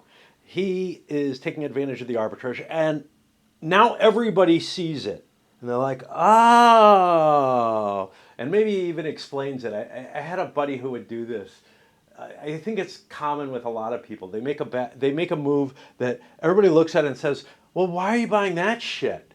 And they explain, well, there's the arbitrage. Yeah, but it's not as good as the stock value you're going to make up and whatever. You're passing up a chihuahua. What the hell are you doing? And then they explain it all out. And it's like you're sitting there. You're the next you're not the next person to go, but you see what they saw or whatever. You're like, shh, shh, shh, be quiet. Don't tell them that. Now, I had one buddy who was very careful, but he would say such things strategically. And I would do the same, honestly. But I wasn't as good at it as he was. Shout out to Kevin if he's... I don't think he watches my XX stuff. He did early on. I pointed him to a couple, but I do so much other crap. Okay. What do we got here? So this guy is sitting 1, 2, 3, 4. So this guy is sitting on the 12 shares. Are they the best 12? Well, obviously not. I have a Southern Pacific, which is good in stock value. I may not want to dump that. Again, though, stock value doesn't really increase anything, so kind of screw that. The arbitrage is not as valuable to me because I don't want to dump the stock value of the company. And the problem is other people are going to slap it around for that because I can see it's not that good a company. Do I want to reduce the hit for that? Probably. So I'm going to dump a Pacific for 110, make myself 30 bucks, and pick up one of these Mexican Centrals. Of course, that increases my exposure. I don't know if that's wise. Is there anything else that's good out there? The Texas Mexican. I mean, it's got 2 trains. It's got to do well, but it has no fucking track. How do I get here? 1, So it's the 5 train that's going to be hard to run. You know, the 4D is going to make good money. 1, 2, 3, 4. The 5, I got to be careful that I don't run over the same stuff. And I'm getting like a 1, 2, 3. I can go through the same city. Now I got to come down this way. And I can't go into this. Oh, yes, I can. Because I went this way. So I could come down this way. I think it's a perfectly good company. You know what? I'm not going to buy this. So that was $80. The Texas Mexican is only 55. I think that's going to make really good money. Share values though, it's $10 less. But I think that's the sleeper out there. UDPs are pretty good too. Let's buy a UDP instead. That gets me a little bit of arbitrage in there, just $10.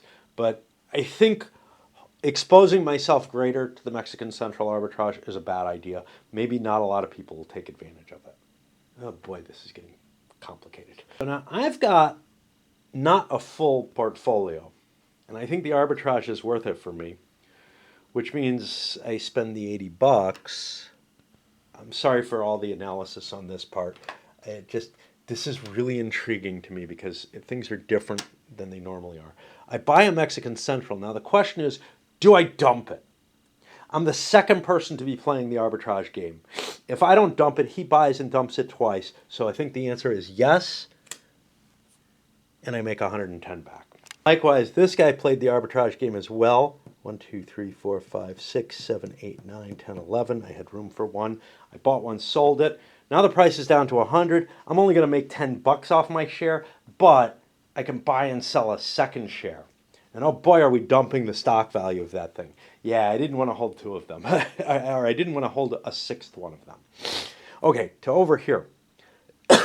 What I must do is I must sell this first. So that's 55. I can't drive 55. I shouldn't drive anything. Okay. And that drops it to the yellow. None of these count now. 1, 2, 3, 4, 5, 6, 7. 7 shares. Wow. I don't want to play the arbitrage because I've got to hold it. I already did my sale for the turn.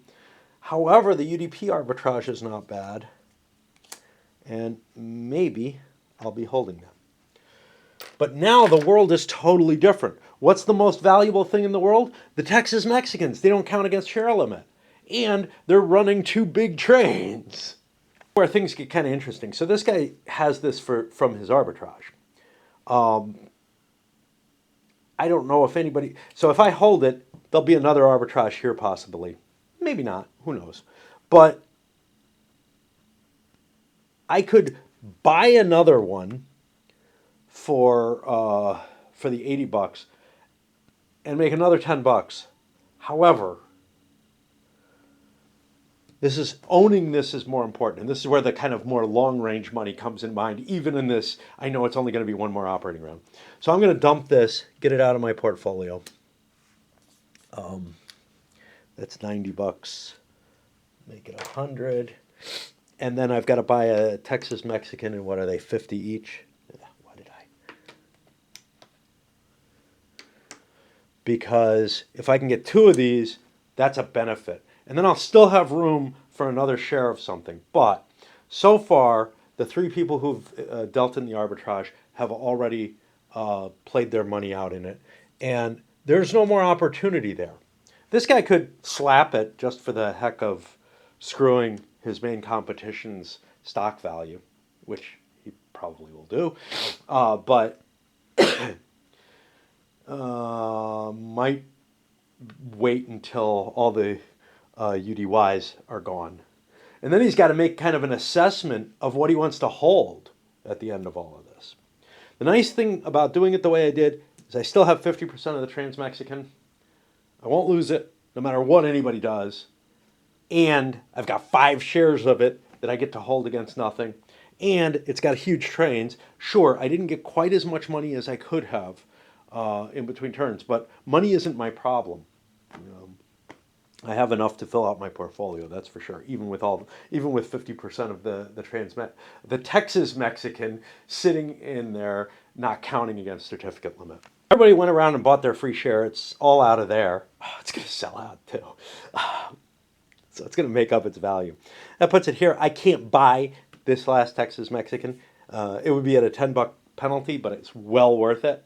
It's going to make well over $10, and I mean, it goes up in here. You know, there's the $10 plus whatever it makes, and it doesn't count against cert limits, so it's essentially free unless you were short on money. Nobody is. This is the one guy who hasn't played the arbitrage game.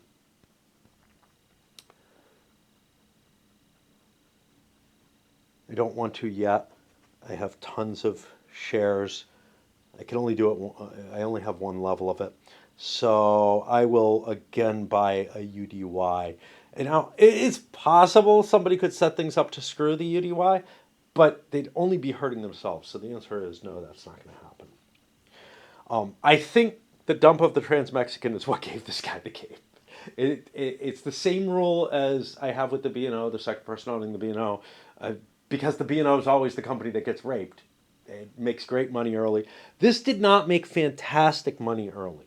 It made okay money, but it was set up to make good money in the early game when it was dumped. It wasn't completely screwed yet. It hadn't been played out. It was just a quick cash in of the privates at the first opportunity. And it's like, yeah, okay, you can have it then. Have fun with it. Well, I mean, I'm not sure why, because, you know, the National Railways president was sitting here as well. So that was kind of key to saving it. Yeah, I don't have a good answer. But the fact that this was so far down and playing around the yellow, even at the end of the game, is making, you know, this extra boost possible. And this extra boost is going to guarantee a victory of him over him. I think. I don't know. Because there's a lot more money in stock in these two players than there is in him right now. So we'll see how those piles look after he fills out his portfolio. But remember, he's also got another, you know, $250 sitting in there. Not that that's a huge amount. Where the hell am I? I was going to buy a UDY. Okay. I have to stop with and describe every player's because everything is so shaken up and interesting right now. So he bought his UDY. Great. Came to here, I thought, oh, I'll buy another UDY. I'll buy a UDY as well. That'll be the last one. It'll sell out. That's fine. And I get the arbitrage. It's an extra $10. But then I realized, wait a minute, there's still the Tex-Mex in there. He couldn't buy it because he already sold it, but I can for that $60. And I judge that extra certificate is better than the arbitrage advantage and the better run. I'm assuming it's still going to be a better run. I don't know. This might have a better run. But the very strong run that the UDY has, there aren't a lot, there isn't much out there that I can get at that same value. I own the Mexican. That's the next one. That's the next valuation. So then it comes down to the Pacific, which people have been dumping, but I may end up having to buy some of that. Now, what territory are we in? So this guy, I said bought the Tex-Mex. This guy dumped an SP and bought a UDY. All in all, seems good. UDY sold out. Texas Mexican sold out. National Railways is sold out. Chihuahua's sold out. Some of those will be going up. And it's so cool to have like a whole company not count because it's in the yellow at this stage in the game. It's gonna drain the bank, Although more cash, so the share values are going in there. So more cash is going in there than will be coming out from that first run. So it actually pads the bank a little bit. On this guy, I got spaces left. 2, 4, 5, 6, 7, 8, 9.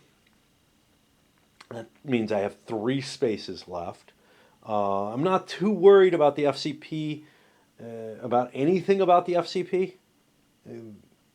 It's on a layer, so I'm not going to lose any more stock value, and I'm probably not going to sell it out, but maybe. But all I can do is buy one, so I'll make that decision when I come to it. Southern Pacific has gone down as far as it can. It's locked in here. It's not good money. The best money that's available right now and runs is the Mexican. The Mexican as opposed to the Mexican Central, which is running pretty decent. So that's probably what I want to buy.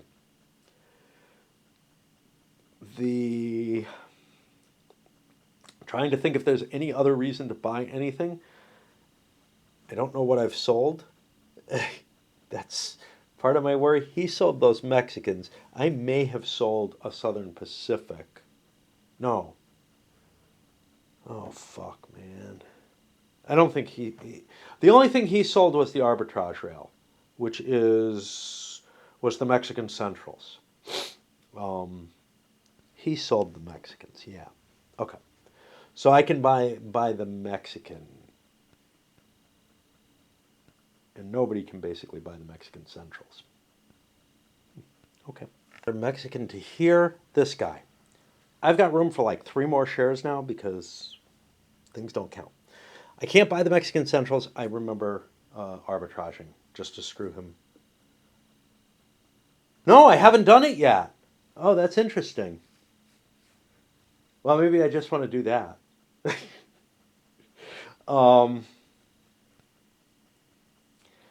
I am going to buy a Pacific. I need to buy the things up.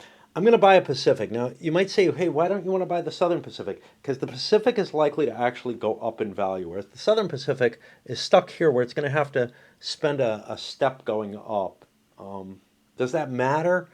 Not really, but this is going to gain $20. This is only going to gain 10 in the one operating round if I sell it out. So that's what I'm going to pick up. And I got to swap my battery out. Something personal came to mind when I ran up to change pipes. I really wasn't expecting to be down here this long, but you know, it's starting to get a little darker. I know the nighttime's coming, whatever. The first time that I lived here, and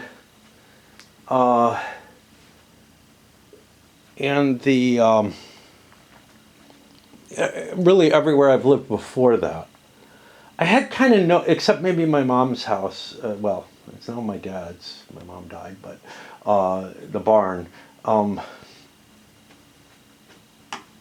Almost everywhere I've lived, I've been okay with going out for long walks at night.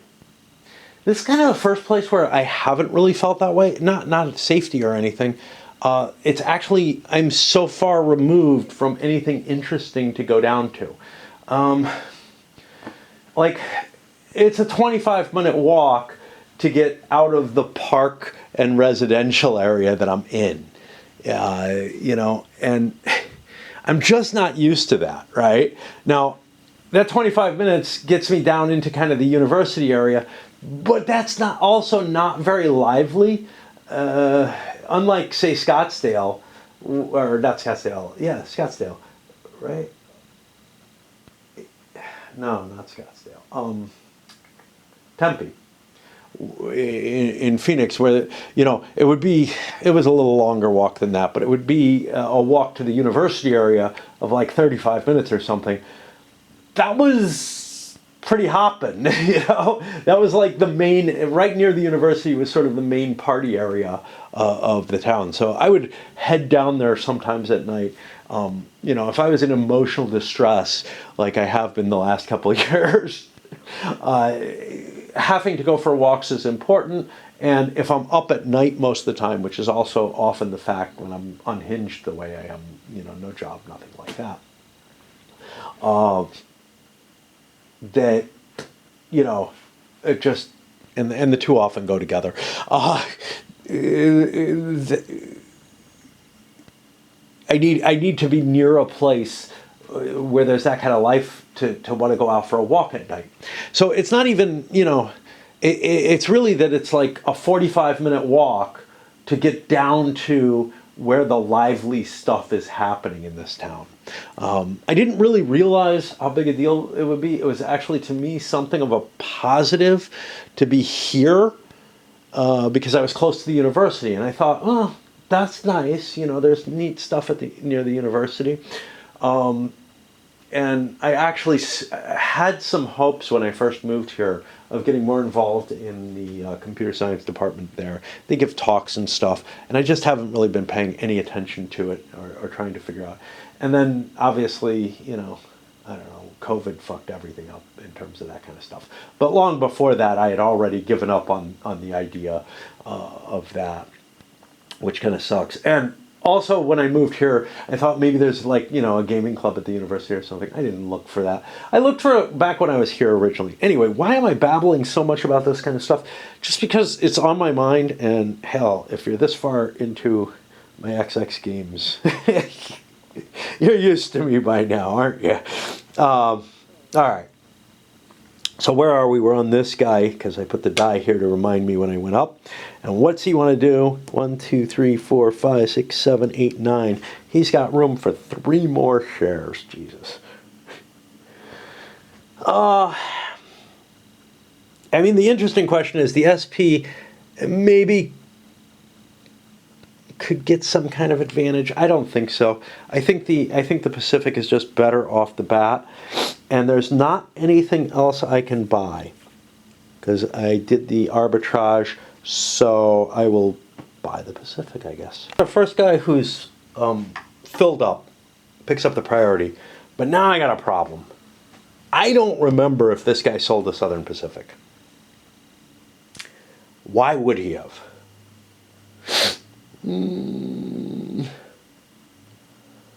Like, I know one was sold, but I don't think it was by him. I think it had to be by him, because this guy is nowhere near his share limit. 1, 2, 3, 4, 5, 6, 7, 8, 9, 10. So I think he did not sell anything except the Mexican that there was an arbitrage on. Was there an arbitrage on the Southern Pacific? I don't think so. I think those were all eaten up earlier.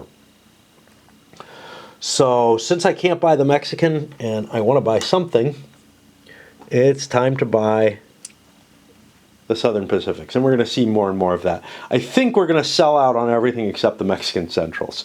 Again, I'm making the assumption that this is the guy who sold the Southern Pacific. He bought one. He just bought one. I don't know if he had one to buy. I don't know if he had it available to buy one. He might have been the guy who sold the Southern Pacific share, because he had to divest in things. You know what? I think I screwed up. I think he probably is the guy who bought one. So let me get some money back in play and look to see if anything would be different. I think that's still here. So he's got the option to buy something. Now he's in a situation of 1, 2, 3, 4, 5, 6, 7, 8, 9, 10 shares. I've got 3 more shares I can buy. Those can be Mexican Centrals, and I did not do the arbitrage on it. And I'm glad I didn't, because I know I didn't do that, because I've got nothing else to invest in. Everybody scooped everything up. My little move with the Texas Mexican has changed, you know, the portfolio sizes by so much.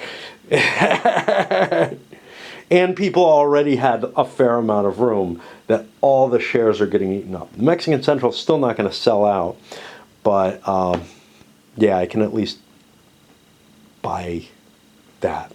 Now, the question is, do I want to help him by not arbitraging it? And the answer is yes. I'm fine with that, because I'm going to be making almost as much money as he does off of it. And he's already lost a lot through the arbitrage.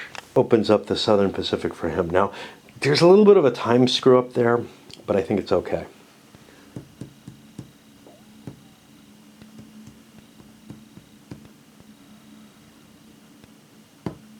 Because his portfolio is full. this portfolio is full. So we come back here, we buy another one of those things. I'm buying them out of the open market because, what the hell? Reduce the amount of cash that he has to help his railways. Neither railway can be helped. I mean, they're both as good as they can be. But so we come back here. 1, 2, 3, 4. 1, 2, 3, 4, 5, 6, 7, 8, 9, 10, 11, 12. I'm full. Which means priority goes here. Let's just make sure. I know this guy is 1, 2, 3, 4, 5, 6, 7, 8, 9, 10, 11, 12. 1, 2, 3, 4, 5, 6, 7, 8, 9, 10, 11, 12.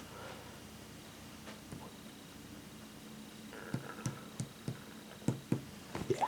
So we're all full. He's the only one who's not. 1, 2, 3, 4, 5, 6, 7, 8, 10, 11, 12. Now he is. I thought he was one. I thought he had one more left. I thought he was able to buy 3 of these. 2, 3, 4, 5. Ah, fucking hell. These 2 each have an extra space on them. God damn it.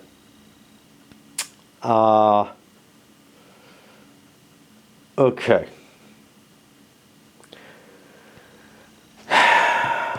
He can buy a Mexican Central for 80 bucks. And that's really the only thing that changes. I may have screwed, like, noticing it now, I may have screwed up. He may have had an opportunity to buy one of those Southern Pacifics earlier, which maybe were a better choice. But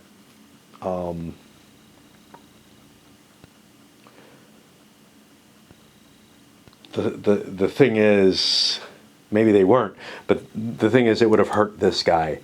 That would be the biggest effect. The difference between what is made with the Mexican Central and the Southern Pacific is minuscule. It's not minuscule. It's noticeable. You know, it's like 50 bucks or so. But the fact that somebody didn't get a certificate is probably more. Okay.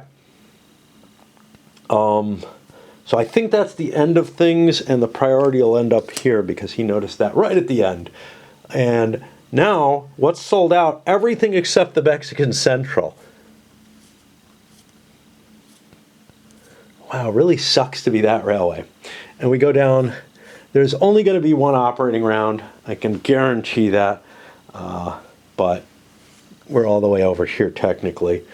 Put the die here, and we will finish this up. That's not going to take too long, but it's not going to happen right now.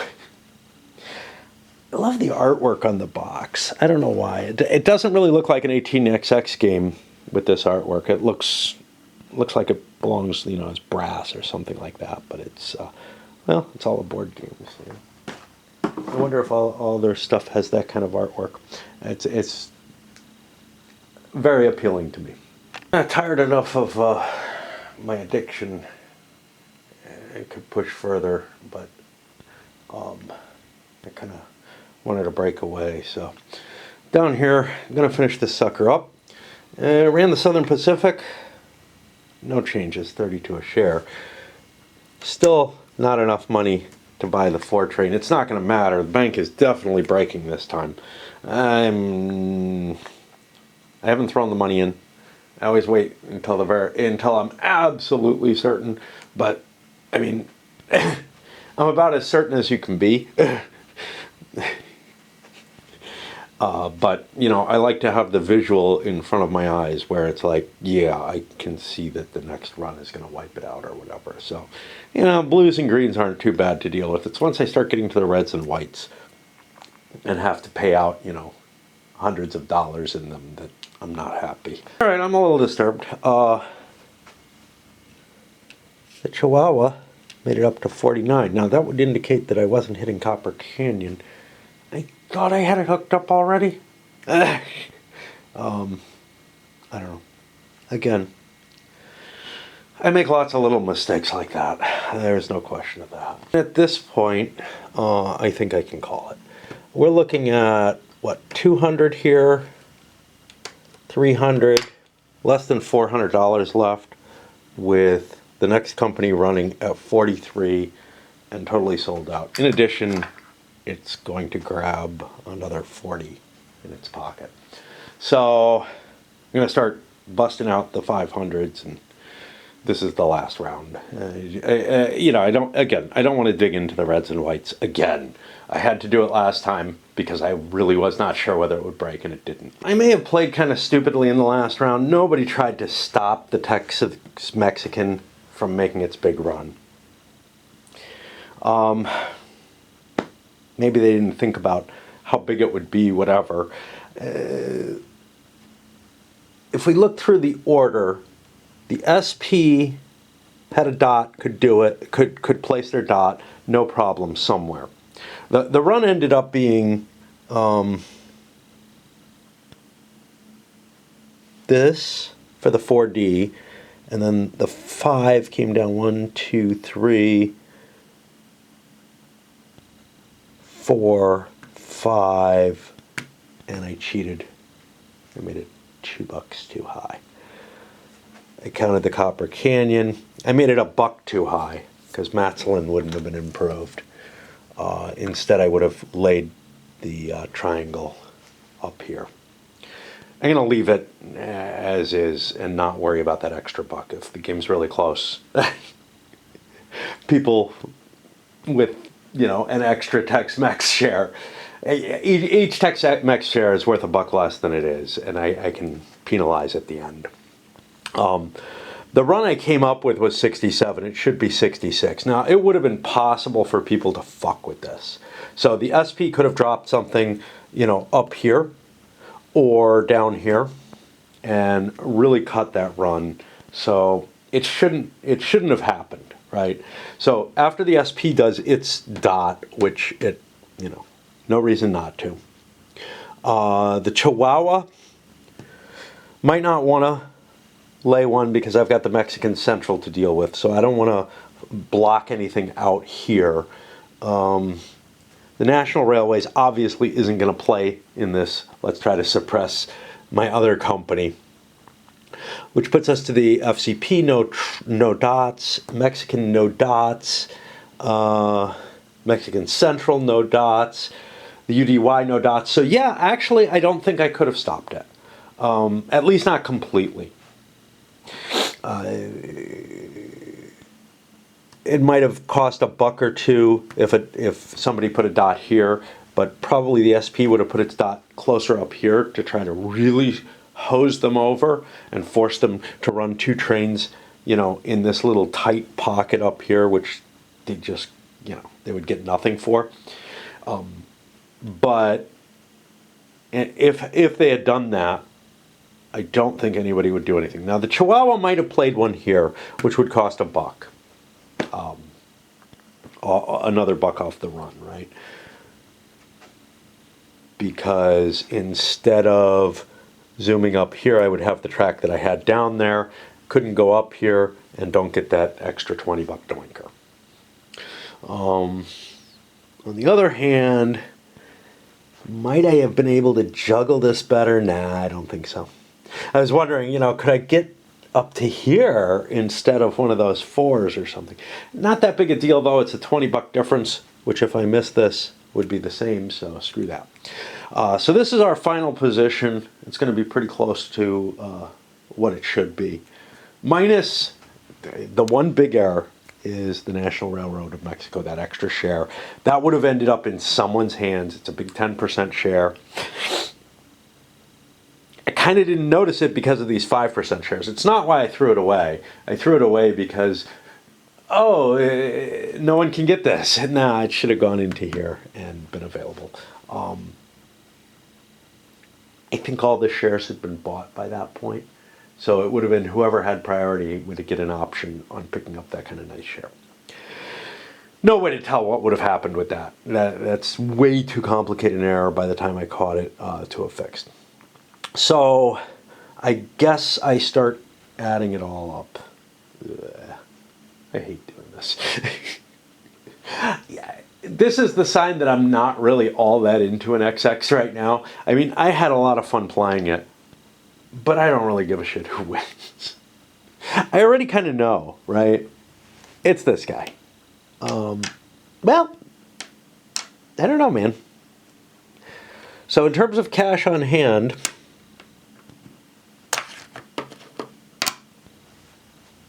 he's got 2,200. He's not far behind, and may well have, and does probably have better stock value by a little bit, because the Chihuahua's up there with the Mexican, and the Mexican Central is above the Texas Mexican. But there's something I'm forgetting. This guy is holding a lot more certificates, so he actually has fine stock value. Yeah, he's got the win. And the win came from that dump. Being the second person to own the dumped company. That wasn't, so that's always the thing. Like when I say the second person to own the B&O wins, and this feels kind of like that, it's because you're given a company that is still somewhat viable, but it's a good exit for the person who's taking it. Although I'm not as sure here in terms of being able to dump a lot of money into their own hands. And then do something new after having kind of wrecked a company. However, this wasn't the B&O. It didn't make the kind of money the B&O makes in 1830. And the privates brought, less money. That 2 times hit on privates is huge, especially if you've got the Camden and Amboy. Good luck having the B&O and the Camden and Amboy, though. But, usually you're able to create so much money that you can create a really strong, good company at a later point in the game, just when the B&O is just about to start losing some of its revenue. This never really cranked the revenue. It's impossible in this game to really crank that early revenue because you're only allowed to buy 1 train per turn until the 3s come out. Somebody said something confusing, so maybe I'm mistaken about whether it's the 3s or the 4s. I thought it was the 3s.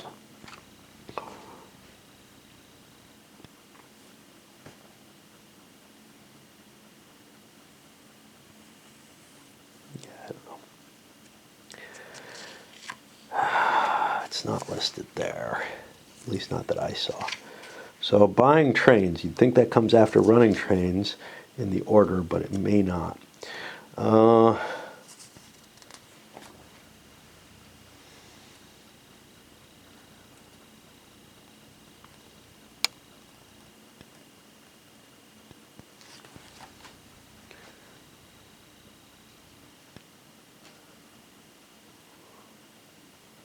In the first part of the game, each major company can only buy 1 train. This limit disappears when the first 4 train is purchased. Okay, so saying first part of the game is probably what convinced me that the 3 trains lifted that restriction off rather than the 4 trains. Somebody pointed this out to me. I think I played this with the 3 trains.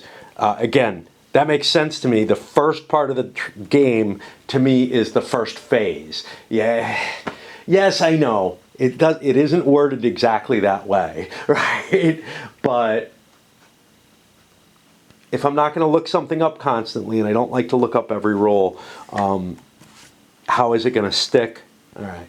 So what it should have said is during phases 2 and 3, or until the first 4 train. You give me that clause in the first part of the game, and yeah, that's probably why I screwed it up. What does that mean? Nobody bought 2 3 trains. So I don't think it means a damn thing. I don't think it means a damn thing. The only person who might have done it was this guy. And no, he had to get the money into his own pocket. He wasn't trying to make some kind of beast out of that. Yeah, no one bought the 2 3 trains, so I didn't actually violate the rules, but I wasn't aware of the correct rules, and I blame the wording on that. If I read it in the first part of the game, I may or may not. I may remember that better than when the first 4 train is bought. It goes up. Anyway, that's just a little insight into at least how I read things and may misinterpret things that are correctly written, but can cause me an issue. All right. Let's get to the fucking counting. Yes, the totals were more or less what I was predicting there. So the way I do this, and my first pen that I grabbed, one of these suckers, it's too cold for it. I tried heating it with my lighter a couple of times, but this wasn't working well. This one seems to write a lot better. I didn't have to heat it at all. So cash on hand, fair advantage. Player 4 was not far behind indeed. You know, a little over $100, 130, whatever. Could make that up on stock value, but when I look at the stock value, and the way I divide the stock value up is the last number is the investment stocks. Any numbers before that are companies that you own the presidency of. So here, the Southern Pacific was worth $840. The rest of his stocks were worth $870. This guy is $780 for the National, $300 for the Texas Mexican, and then $740 for the remainder. You can see how not valuable the company he kept in the yellow was worth. Etc. going down the line. And for totals, 4112 over here, and then 3812 over here. You know, so that $130 turned into $300, and didn't pull it out on stock value because he was able to hold so many more shares and not like lose money off, you know. Make money, income, and stock value off of the extra certificates that he was able to get by holding something that he didn't have to count. Anything else notable here? We got a 32 something for the guy who managed to do the rape. I don't think it was a great idea. You know, I mean, it feels very much like it wasn't. It seemed like it at the time. You know, I'm so into the grab early money, but truth of the matter is the companies in this, you know, those bumpers help make those companies more resilient. So it's just not the harsh kind of game that 1830 is. And more than that, you know, not getting the early permanent train for 450.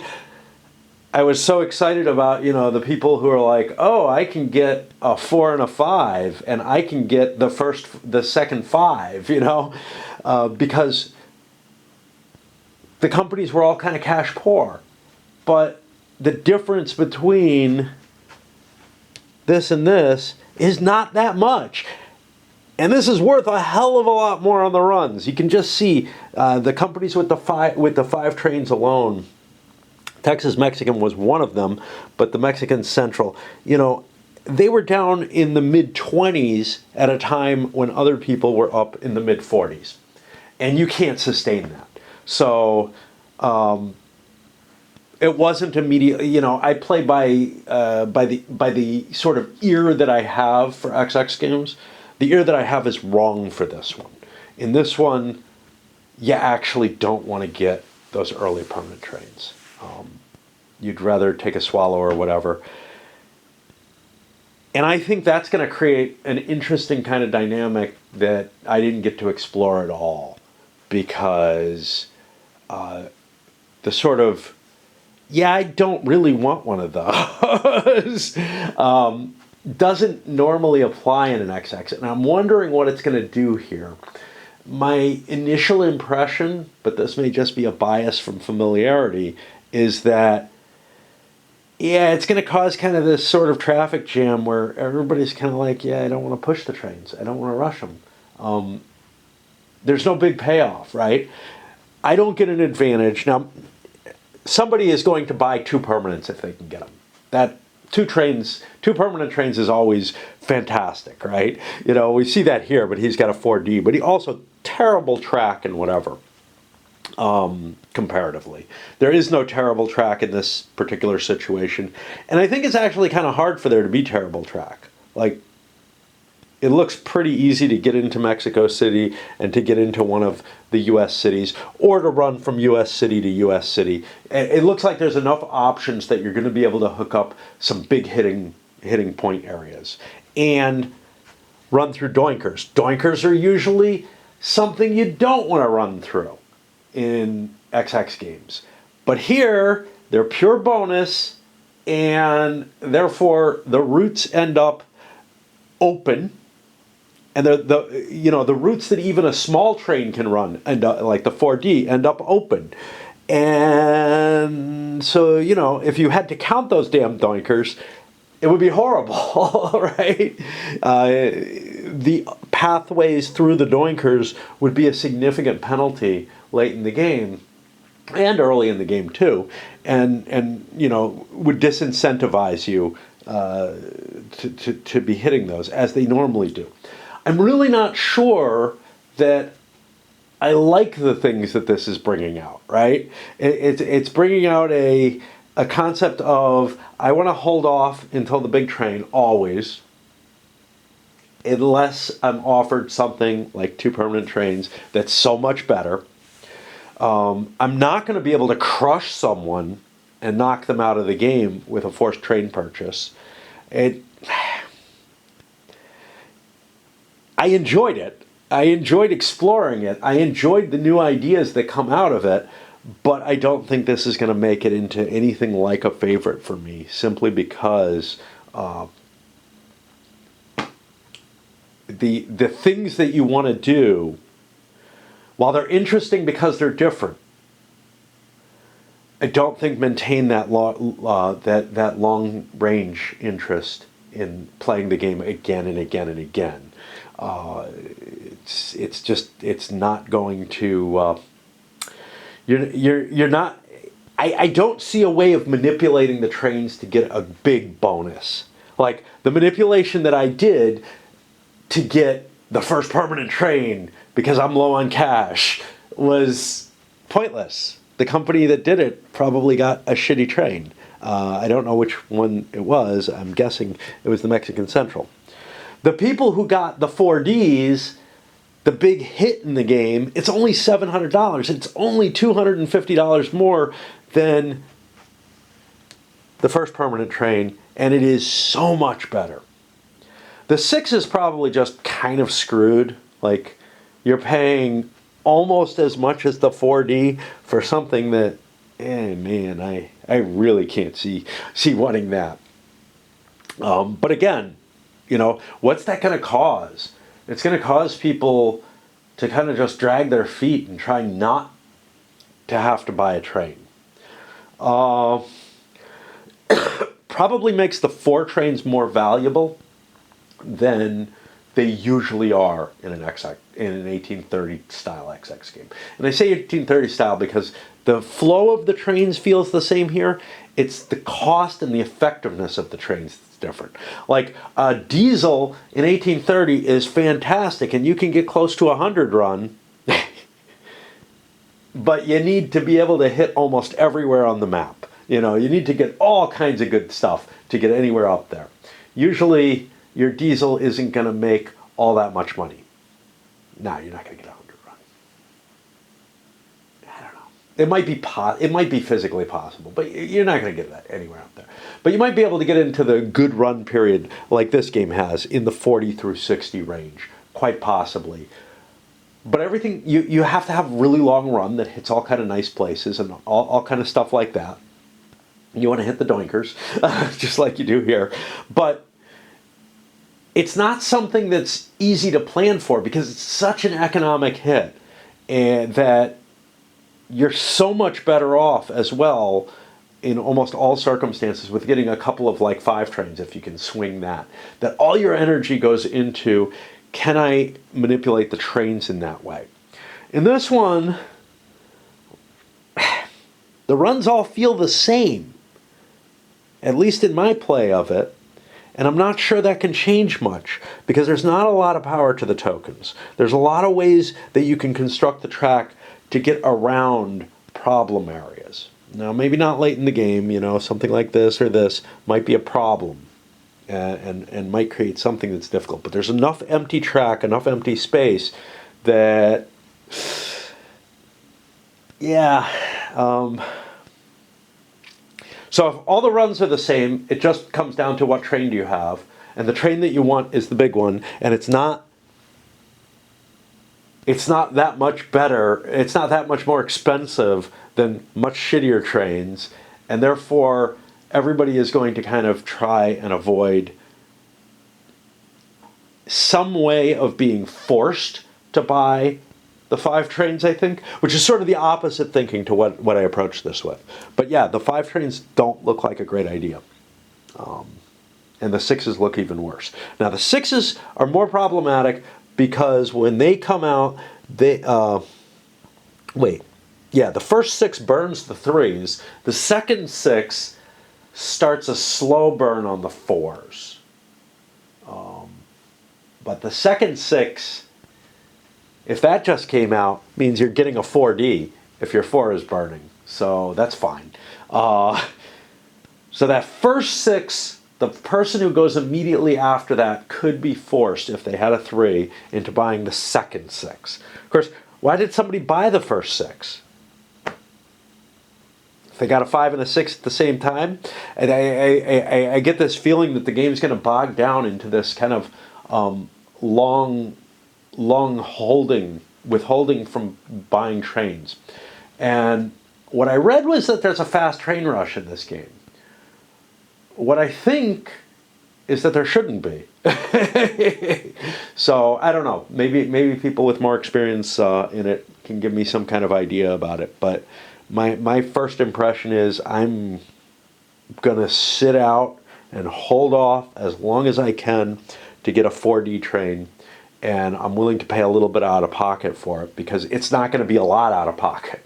You know, the game has these fucking cushy bumpers on it, preventing you from a whole bunch of stuff that can cause people a lot of hurt, and then at the end smooths it out and gives you the best train for less than like the kind of hit you'd expect. It just feels way more padded than I thought. But the nice thing about it is it feels so. Playing it the first time, I felt like I was playing 1830 one of the first times and learning all kind of new stuff. But it turns out at the end, a lot of that stuff was wrong. Some of it was based on some of my preconceptions, etc. Going so deep into my strategy side of it, but that's actually where sort of the review comes in, is I'm left thinking that this is one that I'd want to play, maybe once more or something, especially opposed with people who know it.